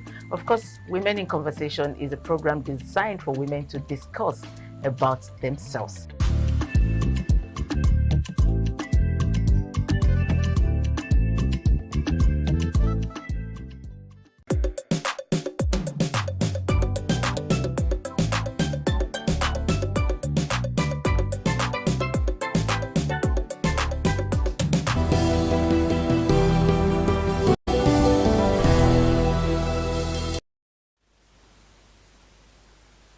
say this morning on ITV, and the program this morning on ITV continues from the Abuja Network Studios, where we'll be taking a look at the worsening aid security issues in Nigeria. Of course, it was in the northeast where the Boko Haram started, and it pivoted into having ISWAP in that region, and the last episode which happened in March is still fresh in the minds of many in that region, where over 100 people lost their life as a result of an explosive. And then, of course, the ill is still there in the north central. It is there in the northwest of the one that is in the minds of many, which is still very fresh, is the issue of the retired Major General Rabi that was kidnapped. The kidnap was sent to everyone. We all saw it, and just 2 days ago, his corpse was brought. But the same people that kidnapped him, and they brought him back, unstopped. Nobody touched them, nobody stopped them, questions were not asked, and they went back to their hiding, still with their wife in captivity. Whereas, of course, the issue of the south in Edo State, where there are kidnap scare, which made the governor, schools out of this. And not too long, there was a kidnap in Airport Road, the popular place in Edo State. In the southeast, the same scare leading to the governor also shutting down some schools. In the southwest, the kidnap of teachers and students is still very, very fresh. So I have with me said to me, most cases is a retired Brigadier General, Brigadier General Peter Arrow. Very good morning to you. Thank you for having me. Good morning to the viewers. So let me start by asking, just to ask you before you how did you get to where we are now? It was not gradually a refuge. Who is it? They didn't take security seriously. And it was it was not that kind of way of trying to solve problems in the whole nation. And the point President Jonathan we had the opportunity of putting the state down. I think it was surprised. The time the president that was in some areas, some states in the northeast, when he was turned back to the issue,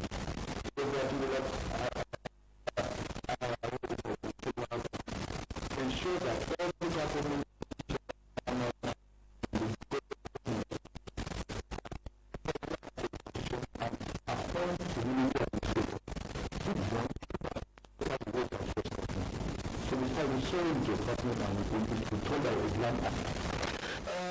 scripture addressing to an extent that issue simmered down. Do you think the former president who took over from him should have through that line of having missionaries to deal with the bad guys? So for the meantime, not only that process in life, we should kill ourselves now. Because these are children of God. And we have the world with our brain to fight in insurgents. And we really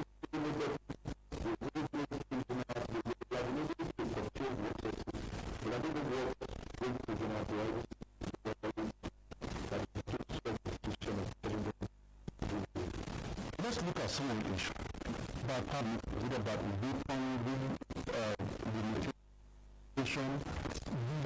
limitation, because we have seen that the now Vice President of the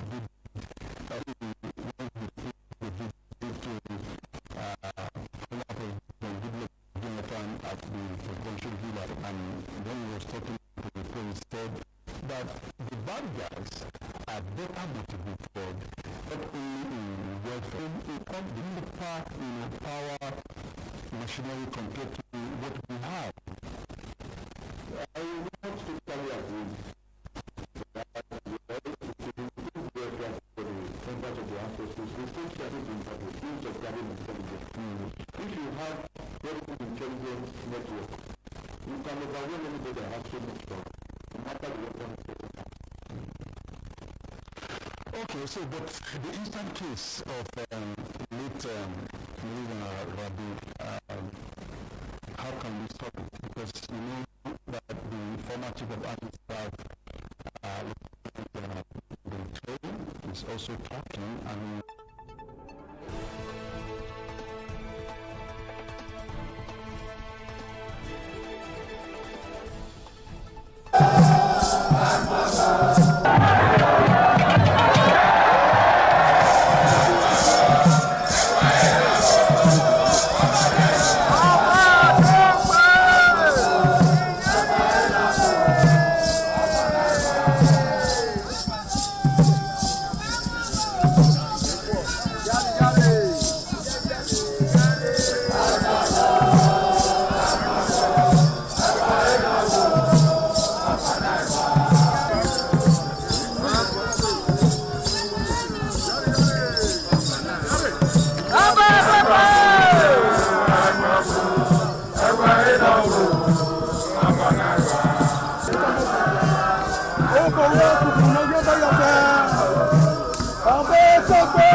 It is not easy, but we can still try.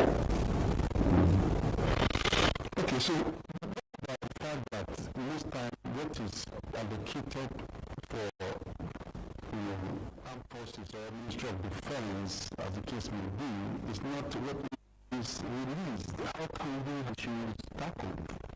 Because we really cannot fight this war without weapons.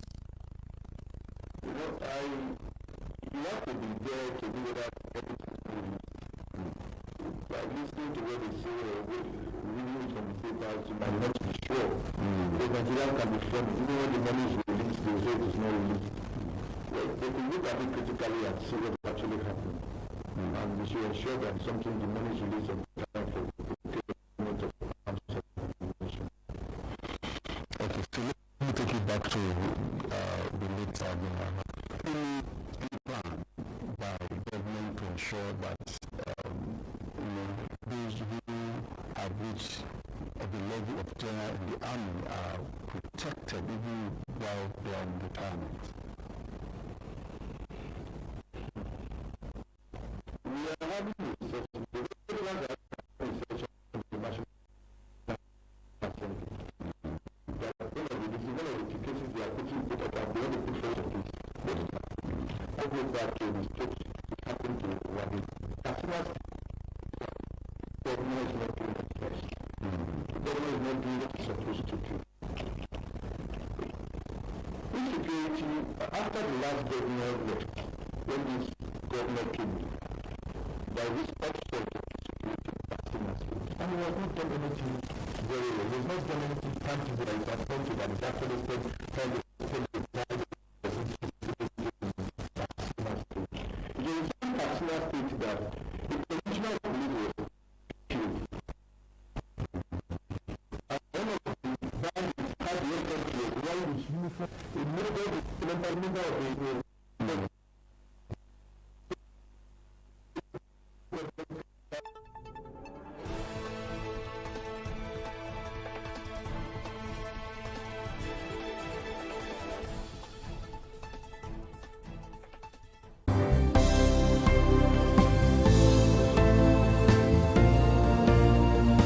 Thank you very much for joining us on the program, Healthy Living. What is the kidney? The kidney is an excretory organ in the body, which is for metabolism. Tuberculosis affects many organs in the body, but the common ones it usually affects is the lungs. Epilepsy is a neurological problem. Okay. It is an injury in the brain, which causes someone to begin to convulse, to go into fits. It is curable, but the cure is a long-term thing. If you eat well and avoid those risk factors that will make your immunity to be down, then the risk of contracting tuberculosis will be reduced. If you're healthy, then you're wealthy.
The man went out to bring in thugs to come and beat her. Yeah. In a situation like that, do you think women would have seen that and still won?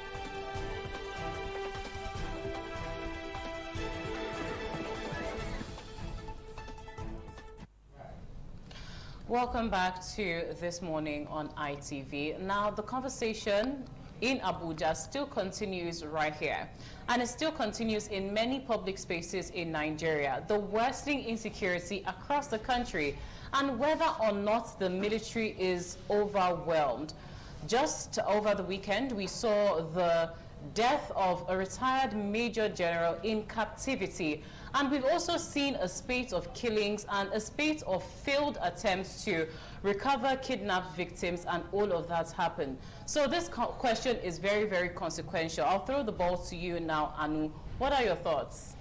Well, is the military overwhelmed? A big question. At this point, I would say I'm not a security expert, neither am I part of the military, but then again, the only person who's actually suitable to give the right answer to this would be the #1 man in the country, President Bola Ahmed Tinubu.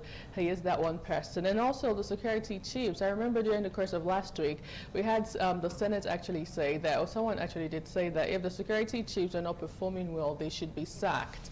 I think we should also have that that, spiral into other sectors in the country, other positions, those persons who are leading the mantle in key strategic area in Nigeria. If you know you cannot perform well, why not step down? Why not step down for someone who has the expertise to do the needful in that category to, do it? The issue of insecurity in the country has become a conversation that has come to stay, and it is really overwhelming, really sad, really pathetic, disheartening. I could go on and on, but I would love to say that it's a sad tale we're currently experiencing in the country. Can have heard their voice saying we should have a Black Sunday, but I feel it's more than just having a Black Sunday. It's more than just Nigerians or the Christians wearing black clothes, because it's not just the Christians who are also involved in this, or being the persons actually what's the word now? Affected. For lack of words, affected, right? So it's not just the Christians, even the Muslims as well. During the course of the weekend, we saw that Boko Haram also shot again in a school in Borno State. Within the same shortest possible time, where we are having a lot of persons hit the streets to air their voices what is going on in the country. It's a whole lot of things happening. I remember seeing a quote, and I also shared on socials, where one of the big, political bigwigs in Nigeria was saying at this point, it's only God that can help us. Now, if the man in power, the man manning the security, architecture part in the country is saying that God should help us, even the defense minister, retired General Christopher Musa, actually saying God should help us as well. It says a lot about how the government of the day is handling all of this. And at this point, just as some persons would say, that security now is everybody's business. It's up to you to ensure that you are safe with where you are. There are those who would say that this is not a time where you just travel. This is not a time where you just go to, anywhere. You might want to have some, I feel like moving forward, you should begin to share some security tips. When you want to go out to a strange place or to a new place or wherever it is you're going to, how about somebody is aware in your house, or you tell somebody this is where I'm going to, so that we don't hear any sad tale or sad news, or perhaps anything happen, we would have that trace to be able to trace you down to where you are. Thank you so much, Anu. Whether or not the military is overwhelmed still causes major questions in different spaces right here in Nigeria.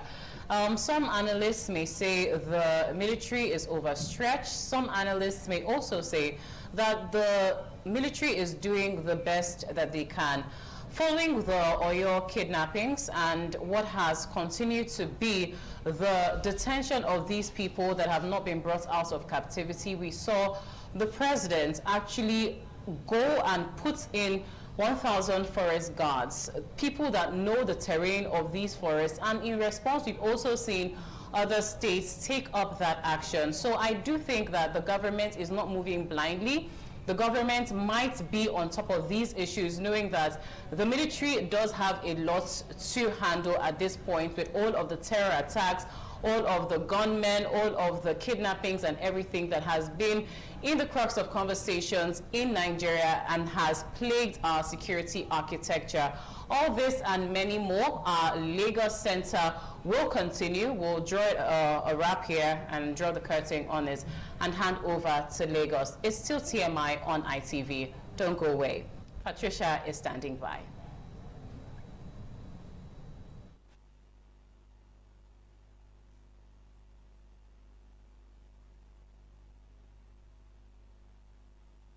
This window of surrounding will not remain open forever, President Tinubu tells pundits, kidnappers, and sponsors of terror in Democracy Day broadcast. Good morning and welcome to the continuation of This Morning on ITV. I'm Patricia Uremu Gabriels. And of course, in the studio, I am not here alone. I am, of course, with my senior colleague and the senior co-anchor, person of Dr. Victor Ohai. You're welcome to the program, sir. Thank you for having me. Probably before we open the floor to introduce our guest, you have a thing to say. Yeah, traditionally at occasions like Independence Day, New Year, and of course now you have the Democracy Day, the President would make speeches, mostly policy speeches, or if you like, State of the Nation address. It is a time when the president has an opportunity to address pressing issues and also to correct, impressions or wrong perceptions about government. Today we're going to be analyzing that speech, and we're going to be looking at whether he has addressed the concerns, I don't want to say fears, but the concerns of Nigerians, and does he give any hope to Nigerians? And so we'll see. With our special guest here, Sam Wasinda, I'd like to say welcome once again. Thank you for having as we go into this discourse to look at the state of the nation through the president's prism in the light of his address. Okay, we have Dr. Sam Wasinda. Is a household name, of course, we all know him, and is a public affairs speaker and a political analyst. Haven't said that from Dr. Victor Hai. I want to say my own welcome too, and thank you for finding time to join us. Thank you for having me. Good morning, Nigerians, once again. Okay, so I'm just going to quickly make you go through this before I leave Dr. Victor Hai to go ahead with you. What were your overall impressions of President Tinubu's democracy speech there?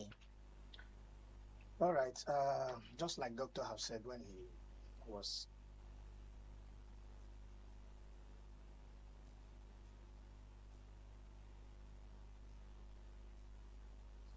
assuring Nigerians and building on the areas that there are gaps, in that speech, and helping the citizens also know that they are still on focus. That's the whole idea of that speech. But my overall take of it is mixed. It's really, really very mixed, because there are issues I personally as a city expected him to really, really be tough on it. But for me, it just gave it still an open window for like either soft landing or negotiation. And for me, that almost messed up the entire speech. That's my take, because that's the concerns of Nigerians. There are other things he would have said that would have neither been here nor there, but Nigerians were focused on some specific areas, particularly when it comes to the area of security, when it comes to the area of democracy itself. June 12th, that is one of the election that was considered to be free and fair, or the fairest so far. That was June 12, 1993.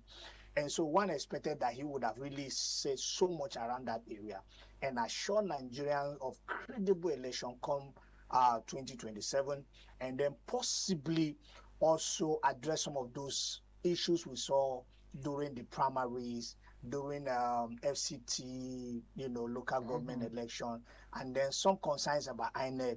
And then there had been this challenge of people trying to go and get their voters card, go and register. There have been no network, one issues or the other. In fact, some stars were not even coming at all in some areas. We thought some of these things would have reflected, and not reflecting as a promise, but as a means of what he has put in place, to ensure that things work. So that's why I say, to me, it's really, really a mixed feeling, of that speech. Okay. So, you're from Adamawa State. Yes, I am. Hong, to be precise. I don't know of any case of terrorism in your particular area. I'm not sure I've heard anything about Hong, but I don't know too far from. Law is coming from the northeast. I'm right? Yeah, that's correct. The president claimed in his speech that the insurgency has been degraded by about 81%. He used 2015 as a benchmark in looking at, between 2015 and now, it's been degraded by 81%. And I've visited IDP camps in recent times. We've heard about what happened in Borno in recent times. Would you call this propaganda, or is it truly a fact? Well, this shows, from your perspective, yeah, from my perspective, as a northern, yeah, this living with the president is either they are part of this whole thing, or they are not telling the president the truth. Because these are some of the heartbreaking. As I speak to you, Hong and my place is closer to Mubi. And if you know the history of terrorist attack, it's mostly done in those areas. As I speak to you now, they've attacked my village several times.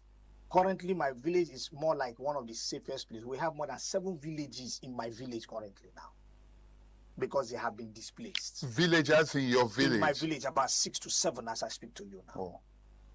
Is it because of the terrain? Is it mountainous? Is it why? No, is it has it nothing to safe? do. Or your people are warriors? No, we're not really worried. I said Okay. we were victims. Okay, go ahead. So probably it's going round. So they've left our village. They are dealing with all that because when it happened in my serving village too, breakfast. yeah, exactly. My villagers, the people in my village actually ran to another place too.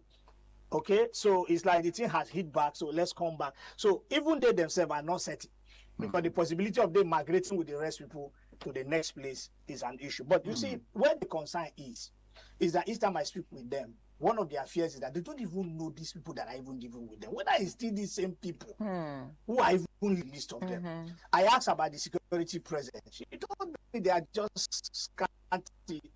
In the whole community, you have about 4 or 5 soldiers. Well, 6 to villages converging, and you're having 4 or 5. That's not a security. So that's the situation we're in now. And then here the president said about 81%. I can people like us who are from there, we can't really reconcile this percentage. It's not adding up at all. So that's what I say. It's either he is deliberate as a president to say this, maybe to calm the nerves of Nigeria, or the people around him are lying to him. The issue of insecurity in Nigeria has gone overboard. We hear it. A retired general has just been killed in the hand of Boko Haram. And then what are we saying? Yeah, I was going to come there. The retired general was killed, although people are claiming, or some people are saying he died out of diabetes and hypertension, but the son said no, he didn't die out of that. So I was going to come to that because the president also made a statement around the death of the general, and he said to the terrorists, you have done your worst. We won't release your men. Does that solve the problem after the death of a general? For me, first and foremost, for the general to even be in the custody of these people for over 2 weeks cause for worry. It's a major worry for the citizen because this is a major general, a brigadier general, for crying out loud, who was once a speaker of the army and then adopted and died in the hand of the adopters. Now, why I use the word killed? They may not have killed him, but in a way they killed him. You know why? Even if they talk blood pressure, hypertension, did they give him his medical care? That was where the killing comes from. Because I'm sure he was not having access to his drugs. Of course. So how do you explain that? Because if he was not adopted, he would have known what to do. His doctor would have reached out to him. So killing is killing. Anyhow you Let me come to the doctor. Give me 1 minute for Dr. Sam Wasinda. So my worry is that after his death, these terrorists, the kidnappers, and whoever they are, brought his corpse. No, I'm even going to come to that. Because that's why I said there's a lot of things that's why I said I expected the president's speech to be more, the weight of his word concerning the insecurity should be, for me, we should be more heavier than this. Because saying that, well, you still have a window, I expect him to declare war. Because the fight had already gotten to them now. Do you see, for me, the adoption of the general, the killing of the past, and the adoption of this one, they are sending a statement. In case federal government don't understand. It's a statement they are making. They are daring the federal government, they are daring the nation. And so I expected in the speech of the president should be more tougher. But now when you are saying, okay, the windows will not be there forever, how long is the window? Is there anything wrong for you to tell us in the next 3 days, in the next 90 days, in the next 1 week? Windows can be forever. This is 3 years into his government. And the people who have died, statistics show that there are more than the people who died from Goodluck to Buhari down to himself now. It should call for worry. And Nigerians are already agitating. You can see protests here and there. The purpose for this protest is not that they hate Tinubu.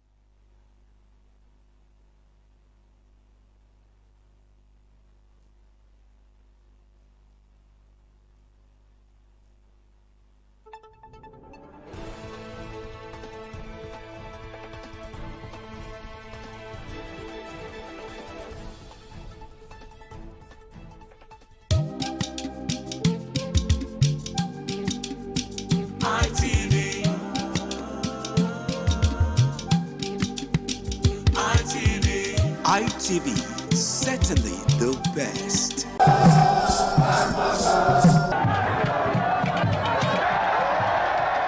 The land of Onwa is inhabited by the people with common ancestry, language, religion, economic and socio-political ties. However, irrespective of their subtitle differences in language and culture, they share common traditions. The people are known for their hospitality. Onwa traced their origin to Benin Kingdom as a result for a man to find a comfortable place for living.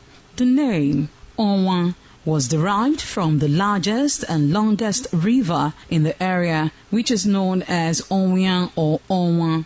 It means one who makes merry in affluence.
ITV, certainly the best.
ITV, certainly the best.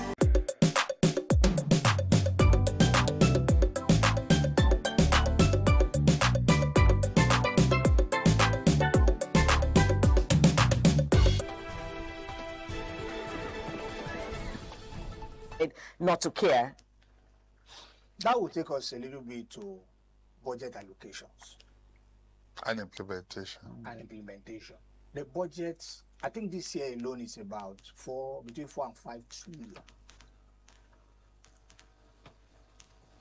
Corruption. Until the president deals with this issue of corruption. No, let me get it right. 4 and 5 trillion for what now? Is it the Lagos State government? That cannot be federal government. Or security, 5.41. Yeah, about 5. That's why I say either 4 or 5 on security. Now, I don't want to. This is the highest so far. 5.41 trillion. Yes. Now, for me, it's not if the president forgot. It's not even in the duty for the president to remember. He has issued. He's a commander-in-chief. There are people that are supposed to be running with his words. So for me, I feel that this is the time EFCC, ICPC, and all the PCs should come to work. Because every day money is being allocated for security matters. These people should be called to question. I think we should be doing more questioning now. And by doing that is by tackling with corruption. And until this corruption is tackled, you see this 5-point-something trillion we're talking about, it's the same story that will happen. Nobody will ask for it. It will not be accounted for, and nobody will be called to question. Like the security votes. Like the security votes. Feel like the president really deal with this corruption itself. He must be head to head with corruption. And until that is done, this situation remains the same. Like I said, the president may have a very good intention, but unfortunately, we can't see his heart, we can't interpret it. We interpret what is happening around him and how we are reading it. And as far as we are concerned, corruption has taken over that department. And we have an agency that's supposed to, so either monthly or quarterly, some people are supposed to be called for questioning to explain what happened to XYZ. But rather what we see is that a new budget would be issued, will be approved. A new budget will be approved. A new budget will be approved. Yet it looks like the thing is sinking into it. It's not making any sense. So for me, I think the president should be more decisive at this time around. Otherwise, like I keep saying, and I'll continue, he has another format we don't know. He is demarketing himself daily against 2027.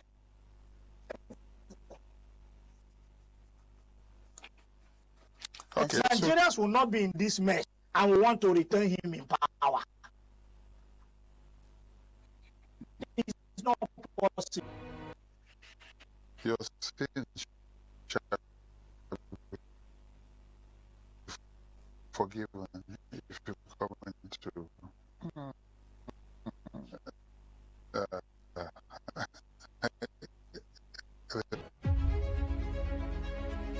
Edo State.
The man went out to bring in thugs to come and beat her. Yeah. In a situation like that, do you think women would have seen that and still want to speak?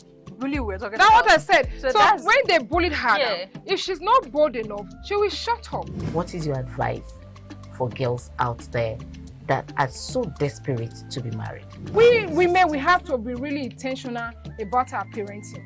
If you know a child is being abused, or you see signs, a bruise or a child, it has to be investigated. People barely even breathe when they are going for ashwebi and something. You have to be They can't smart. sit If down. you see where they are dressing them over, dragging on both sides, you cannot. You cannot breathe. And these women will stay in those events for hours just to keep up with that beauty trend. Is that healthy? That's not healthy. I am Patricia Uremu Gabriels, and we're reaching you live from our Lagos Network studio. Of course, Women in Conversation is a program designed for women to discuss about themselves.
ITV, certainly the best.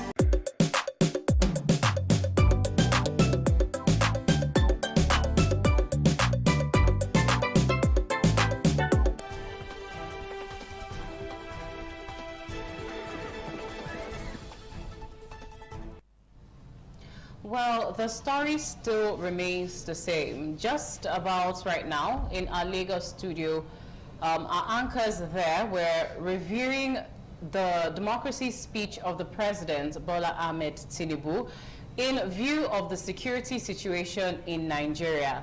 Many would say the president's democracy speech was very statesman-like, just, reviewing democracy in 27 years and the uninterrupted civilian role, but not really highlighting the nitty-gritty of the security situation that we are being confronted with in the country. It's been a whole lot. People are talking as they should, because the state of security in Nigeria is really in comatose. Anu. Absolutely. We heard one of the major things that the president actually talked about during his Democracy Day speech was talking to the terrorists and saying, you know what, your end is coming, just to put an end to it. But I feel like a lot of Nigerians have heard words, reassurance, renewed hope, and it's now seeming to all of Nigerians as a case of hopelessness, which we do not want. It's not enough to just talk to the bad guys. It's not enough to release statements every single time, or press statement or wonderful speeches. What we want at this point is action. Now, democracy, 27 years after uninterrupted democracy in Nigeria, it's a beautiful thing to celebrate, but then again, the big question should be the dividends of democracy. Is it getting to an average Nigerian on the street? Are we seeing it in our everyday lives? It's not enough to just celebrate, but what are we celebrating for? Is it worth celebrating? And during the course of the show, when we had different Dr. Dan and also Dr. Godson talk about it, and we also highlighted the need for the younger generation who currently are more interested in social media and making money offline. I feel like everybody is now a content creator. Perhaps we should start creating content on, the history of Nigeria, on things that went on, so that we have all of this information in the fore, for a better understanding and a better approach of how to, lay hold of power when it gets to your turn. So it's not enough for us to just talk and celebrate. What are the dividends of democracy? Are we experiencing it in our different corners? That's also another big question that needs to be answered. But then away from all of that, we're seeing a bit of reactions from Nigerians as regards the IMF, talking to the federal government to actually increase tax in some sectors in the country. And that has also sparked another reaction with what is going on in the country. Is that what we want? And then there are those who would even say that it's not enough to just tax the people. Are we seeing the dividends of taxation in the country in terms of good infrastructure, security, which is now, the first conversation on all social media and also mainstream media platforms, and food? Are we seeing all of that happen? If that it is not the case, then we shouldn't even be talking about taxation right now in Nigeria. Well, it is a whole lot to unpack. And I know you mentioned something about Nigerians speaking up, to the government and highlighting history and all of that. I do think that our generation, especially with the help of social media, has done a lot when it comes to advocacy against insecurity and advocacy for better governance. I mean, even look at the #EndBadGovernance protest. I don't know. I asked the question, how consequential is that? Is the government listening? Is something going to be done? All of these truly are the questions. And this has been TMI. It's still TMI right here on Independent Television. Up next, we'll have the news update. Don't go away.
Some days, there comes the Uge mob of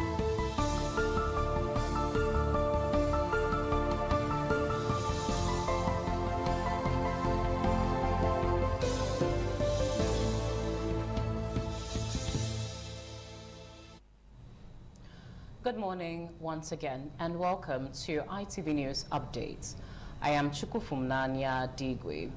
Now, Christians have been asked to embrace fervent prayers as that is the only means of viable communication with the Almighty God and secure unhindered access to a successful life.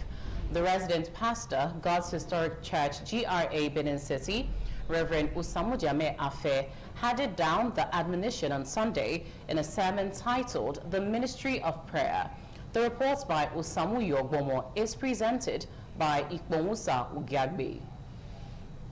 The resident pastor, God's Historic Church, GRA Benin City, Reverend Usamu Jame Afe, observed that the greatest privilege God handed unconditionally to all Christians is the efficacy of prayer. The clergyman said, through prayers, Christians can communicate directly with God, receive guidance, find strength, and experience His peace. Reverend Usamu Jame Afe said Christians must pray because it is what Jesus Christ asked them to do, so that He will regularly guide them away from sins and overcome temptations. Understand the meaning of prayer. Appreciate the importance of prayer. To learn the principles of effective prayer and develop a consistent prayer life. Luke 18 verse 1. Jesus told a parable to teach them that men always ought to pray and not to faint. Good News Version will say, they should always pray and never become discouraged. The choir rendered soul-lifting songs which kept members on their toes to the glory of God. From Benin, Ikmomosa Ugiagbe, ITV News. And in another update, the family of late Dr. Christopher Imagbe Nikaro Adesotu, a former two-time executive chairman of Ovia Southwest Local Government Council, Edo State, has been marking the first remembrance of their patriarch who passed away on 14th June 2025. Williams Yama has more. In a statement on behalf of the family of late Dr. Christopher Imagbe Nikaro Adesotu, the eldest son, Mr. Leonard Edonwoye Adesotu, stated that words are not enough to eulogize, extol, describe, or quantify the exemplary lifestyle of the father who ascended to heaven.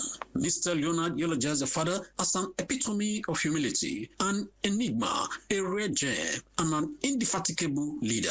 According to the statement, many who came in contact with late Dr. Christopher Adesotu during his sojourn on Earth attests to the fact that he was a gift to humanity. The statement further stated that the fatherly disposition of late Dr. Adesotu was unequaled and unparalleled, pointing out that his legacies and footprints in the sands of time remain indelible and inspirational. Late Dr. Christopher Adesotu was a two-time executive chairman of your Southwest Local Government Council, a former commissioner for education, and former commissioner for science and technology, Edo State, former member, Edo State House of Assembly, represented of your Southwest constituency from 2011 to 2015, and former chairman, Edo State Technical and Vocational Board. Late Dr. Christopher Imagbe Nikaro Adesotu was also a former director, Okomu PLC, one-time Edo State PDP deputy chairman, and until his death, on 14th June 2025, he was a stakeholder and APC leader in Edo State.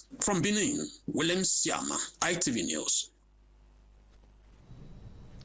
41 beneficiaries have received relief materials and cash support worth over 11 million naira from the Zakat and Sadakat Foundation during its annual distribution ceremony held on Sunday at the Benin Central Mosque on Igun Street, Benin City.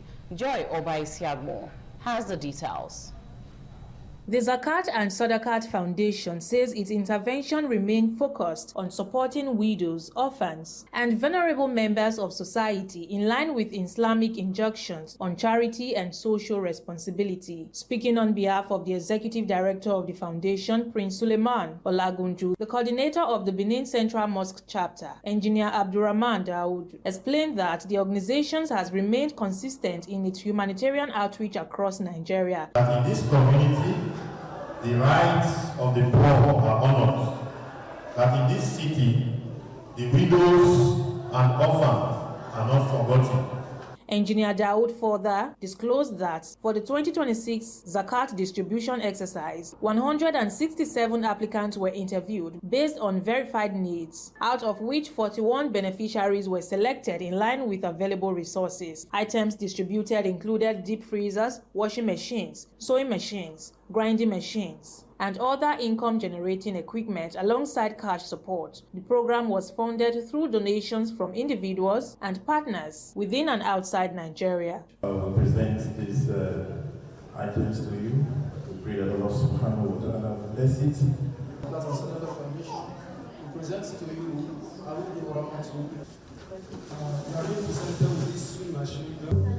present to you. Guests at the ceremony commended the initiative and encouraged beneficiaries to pray for donors and make judicious use of the support provided. We pray that Allah subhanahu wa ta'ala, as they continue to support our brothers and sisters, that Allah will continue to support them. Let them use it well for the purpose for which they were given in the first place. On behalf of myself, my entire family, and the other co-beneficiaries, we say Alhamdulillah. They're very happy. Today is my day. From the Benin Central Mosque, Joy Obaisiagbon, ITV News. Now, the grand finale of Edo to the World Talent Hunt 2026 has been held in Benin City, attracting the Coordinator Office of the First Lady, Mrs. Edesili Ukwebulu Anani, top government functionaries, representative of Independent Television and Radio, Mr. Abiodun Mudashiru, entertainers and other stakeholders in the creative industry. The initiative, designed to discover, nurture, and promote exceptional talents from across Edo State, brought together aspiring and established entertainers in a celebration of creativity, culture, and youth development. Ofuri Aneto reports.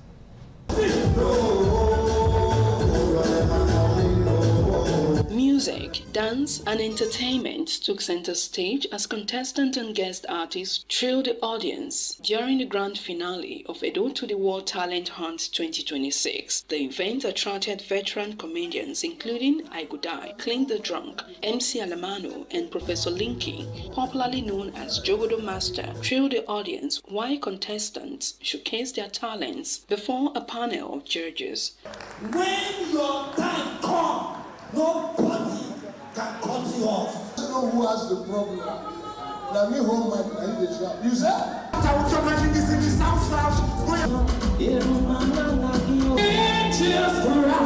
In this country you can't be normal. In an interview, Coordinator, Office of the First Lady, Mrs. Edesili Ukwebulu Anani, said the initiative was aimed at projecting the talent, culture, and creativity of Edo people to the world and pledged support towards making it an annual event.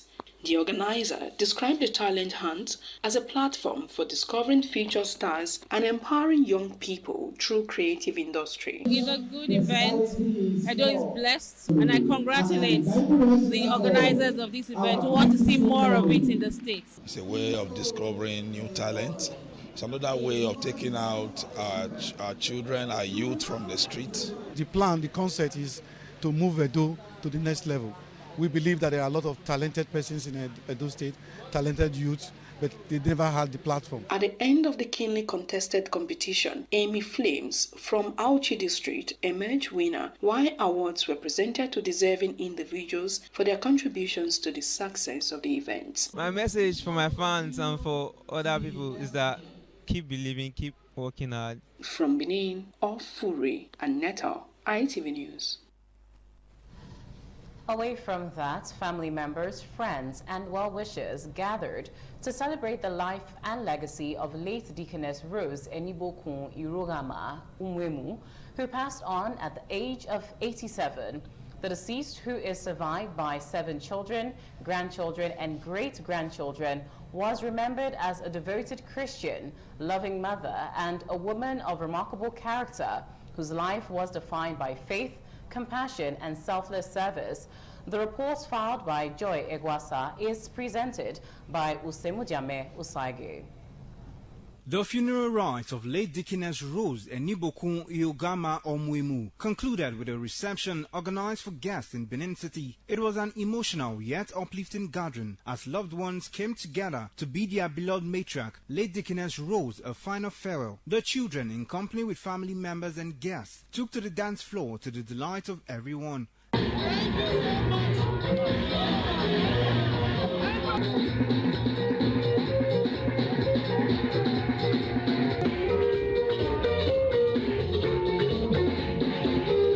Some of the children described their late mother as a loving, faithful and God-fearing woman whose guidance, wisdom and unwavering support will continue to inspire the family. They said they will continue to remember her as a devoted wife, practical Christian and virtuous woman who left behind a legacy of love, unity and integrity. She lived a good life, loving and faithful. She made sure she worked hard for all the children. My mother lived a fulfilled life. She was a role model to everyone of us. A good housewife, a good grandmother. She was a go-getter. She was a woman that taught me how to have patience and how to be tolerant. A woman of wisdom, a woman of peace, a woman of vision. Other family members, including her step-grandson, granddaughter and daughter-in-law, paid glowing tributes, describing the late Deaconess as loving, caring and exemplary, noting that her legacy will continue to inspire future generations. She's a mother who cares. She's a praying mother. We are celebrating the life of my grandmother today. My grandmother was an amazing person. The best mother-in-law I've ever seen. And I'm happy to be her daughter-in-law. Family members pledged to uphold the values of faith, love and unity that Deaconess Rose Enibokun Iogama Omwemu exemplified throughout her lifetime. Osemdiame Osage, ITV News.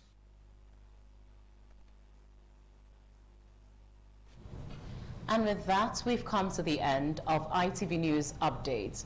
I am Chuku from Nanya Digwe. Thank you for staying through it. Up next is TMI Socials with Anu Oluwapo Stephens. Stay with us. ITV, certainly the best.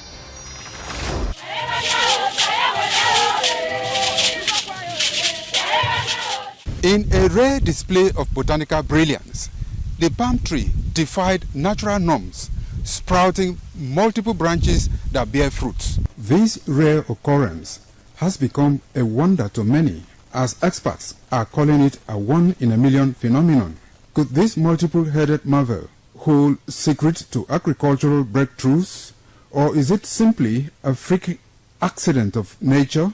An agronomist with Nigeria Institute for Oil Palm Research, NIFOR Benin. The strange palm tree also raises issues of a blend of science with human interest and cultural significance for maximum impact.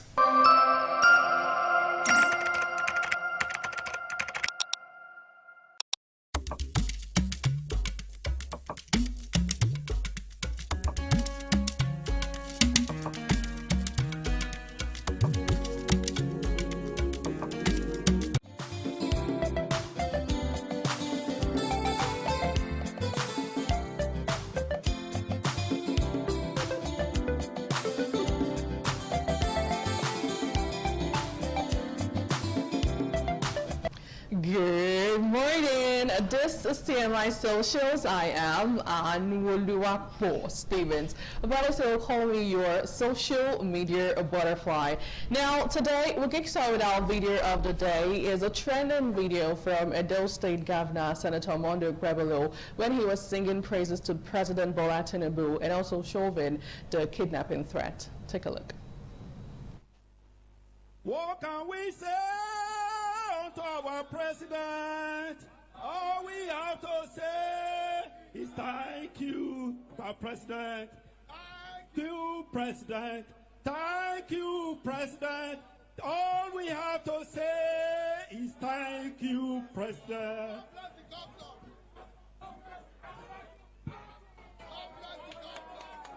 Let them know they can even kidnap me. Yet there will be no vacancy in Aso Rock.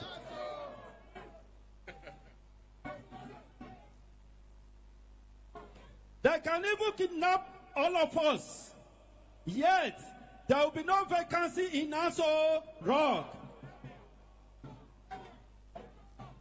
What is happening today? Well, God bless the governor. Now, away from that, over the weekend, we saw protests and shockingly counter-protests in several parts of Nigeria. But I'll draw your attention to the one that had to do with Afrobeat singer and activist Folari Falana, popularly known as Falz. On Friday, he criticized the federal government over worsening insecurity and economic hardship, urging Nigerians to use the democratic process to express their dissatisfaction with governance. Falz spoke while addressing demonstrators at the June 12th protest in Lagos, where a coalition of civil society organizations, trade unions, youth groups, community associations, social movement, and faith-based groups gathered to protest rising insecurity and the cost of living crisis. Now, in the same vein, the next day, or the day before that day, hundreds of protesters on Thursday took to the streets of Abuja to protest, the protest led by social media activist Very Darkman, to demand government action against worsening insecurity, kidnappings, and economic hardship across the country. Now let's have a feel of how it went like over the weekend here in Nigeria. We feel. I personally believe in the democratic system. I believe in the democratic process, and I'm ready on that day to exercise my franchise. Thank you very much. Thank you. Schools are still open every single day. Students are still being kidnapped. What is going on? This has to stop, and this must stop immediately. The election date has been changed, and a lot of people are almost giving up now. If you want to become president, you will go hide our children. We will say enough is enough. They should allow President Falana to go. We are just here for those 5 minutes and we will go. The rest are on media. Yes. So as I see like that, they're very, very happy. Anytime I see police for road, people know me, they know me. And they come down, respect them, search me, what's your problem? They will search me, I show them my paper, my driving license, I go. That is how it should be. Don't say go see police, they harass them. They spoil the country every second. They are giving the country bad name. Every second. You say enough is enough. Enough is enough.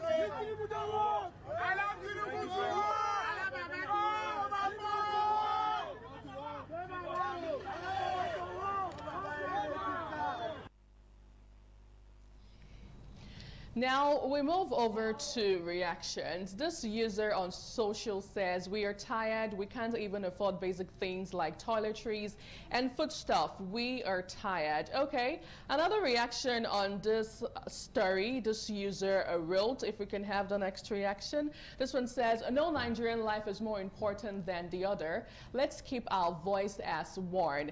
Now still on this story, this user says, I love the fact that people are speaking. We can't continue like this.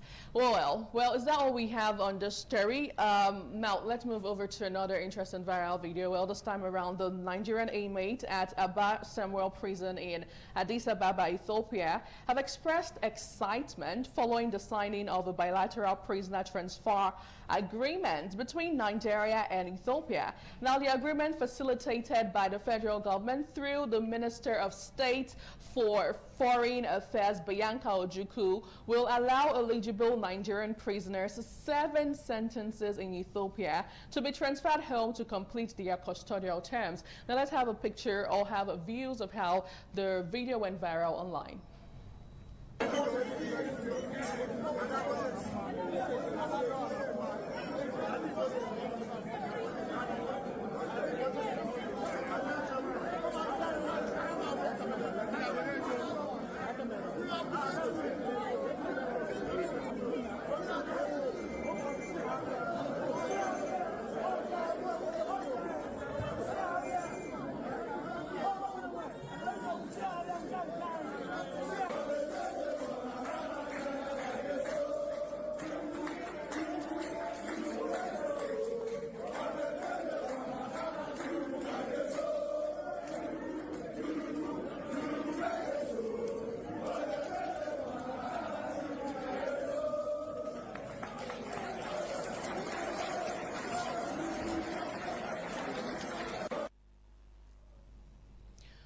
reacting to this online, let's see what social media users have been saying with this user who wrote on X. Now this one says, we know the script. Okay, another user says, sounds of freedom. While still in this debate, this user reacting on socials wrote, this one says, our correctional facilities are seriously congested. Take Ikoyi, for example. It was built for about 1,800 inmates, but it now holds over 4,000. The living conditions are poor, and the overcrowded has made an already difficult situation even worse. Now, still on this story, reacting to this user wrote, I don't understand.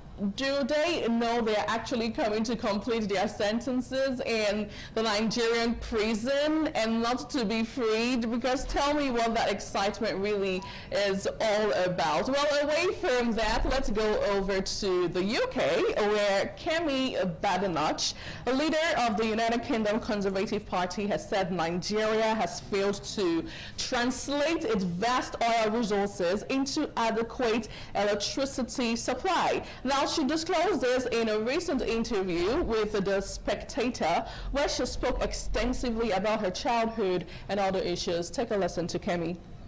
Nigeria is an oil-producing country, never had electricity. It is very easy to have resources under the ground, but stupid public policy means that you can't use it.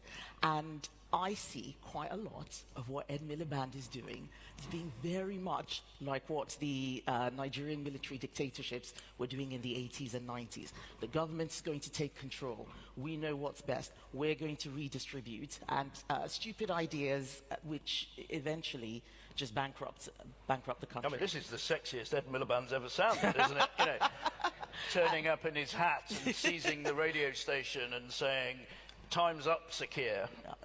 I think, but fundamentally, my views about how we should run our country.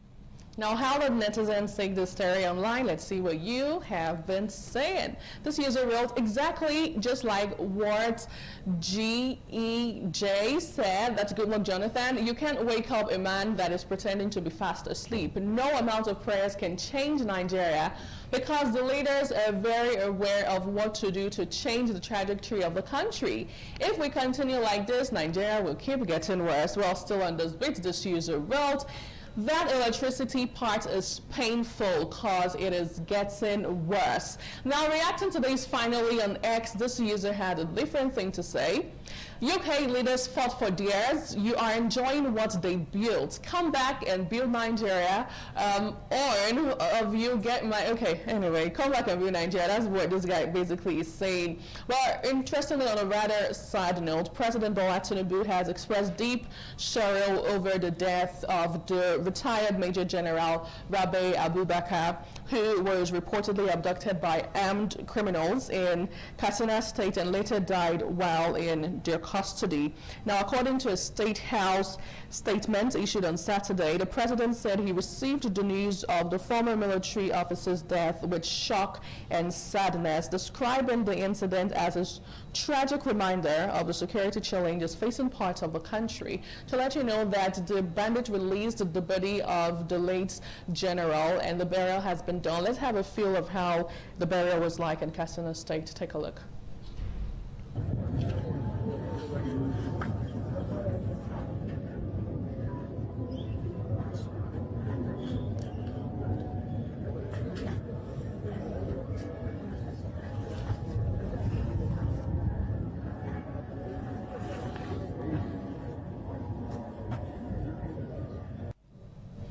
May his soul rest in peace, amen. Let's take two tweets on the story and see what you have been saying. This one says, retired Major General Rabe passed away in captivity, indicator that bandits regards no one. They are losers, beasts of the forest, never do well people in life.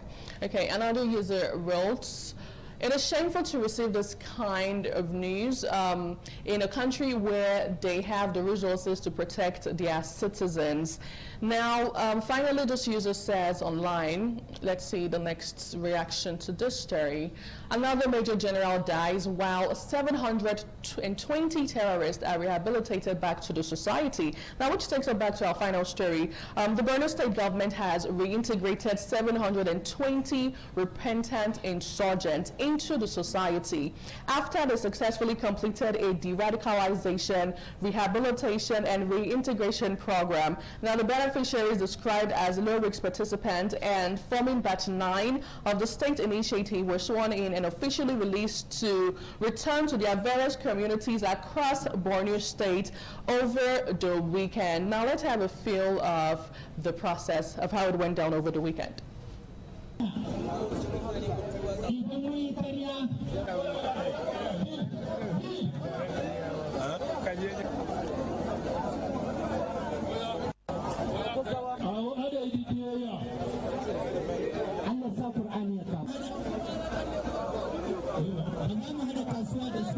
Government officials and religious leaders urged them to become ambassadors of peace, respect. Well, emphasis of 720, a tale of Nigeria. Well, that's how we get to wrap up TMI Socials today. Thank you so much for being part of the show. I am Anuoluwapo Stevens. And from all of us on This Morning on ITV, Lagos, Abuja, and right here in Edo State, please stay safe. We'll see you again tomorrow. Goodbye.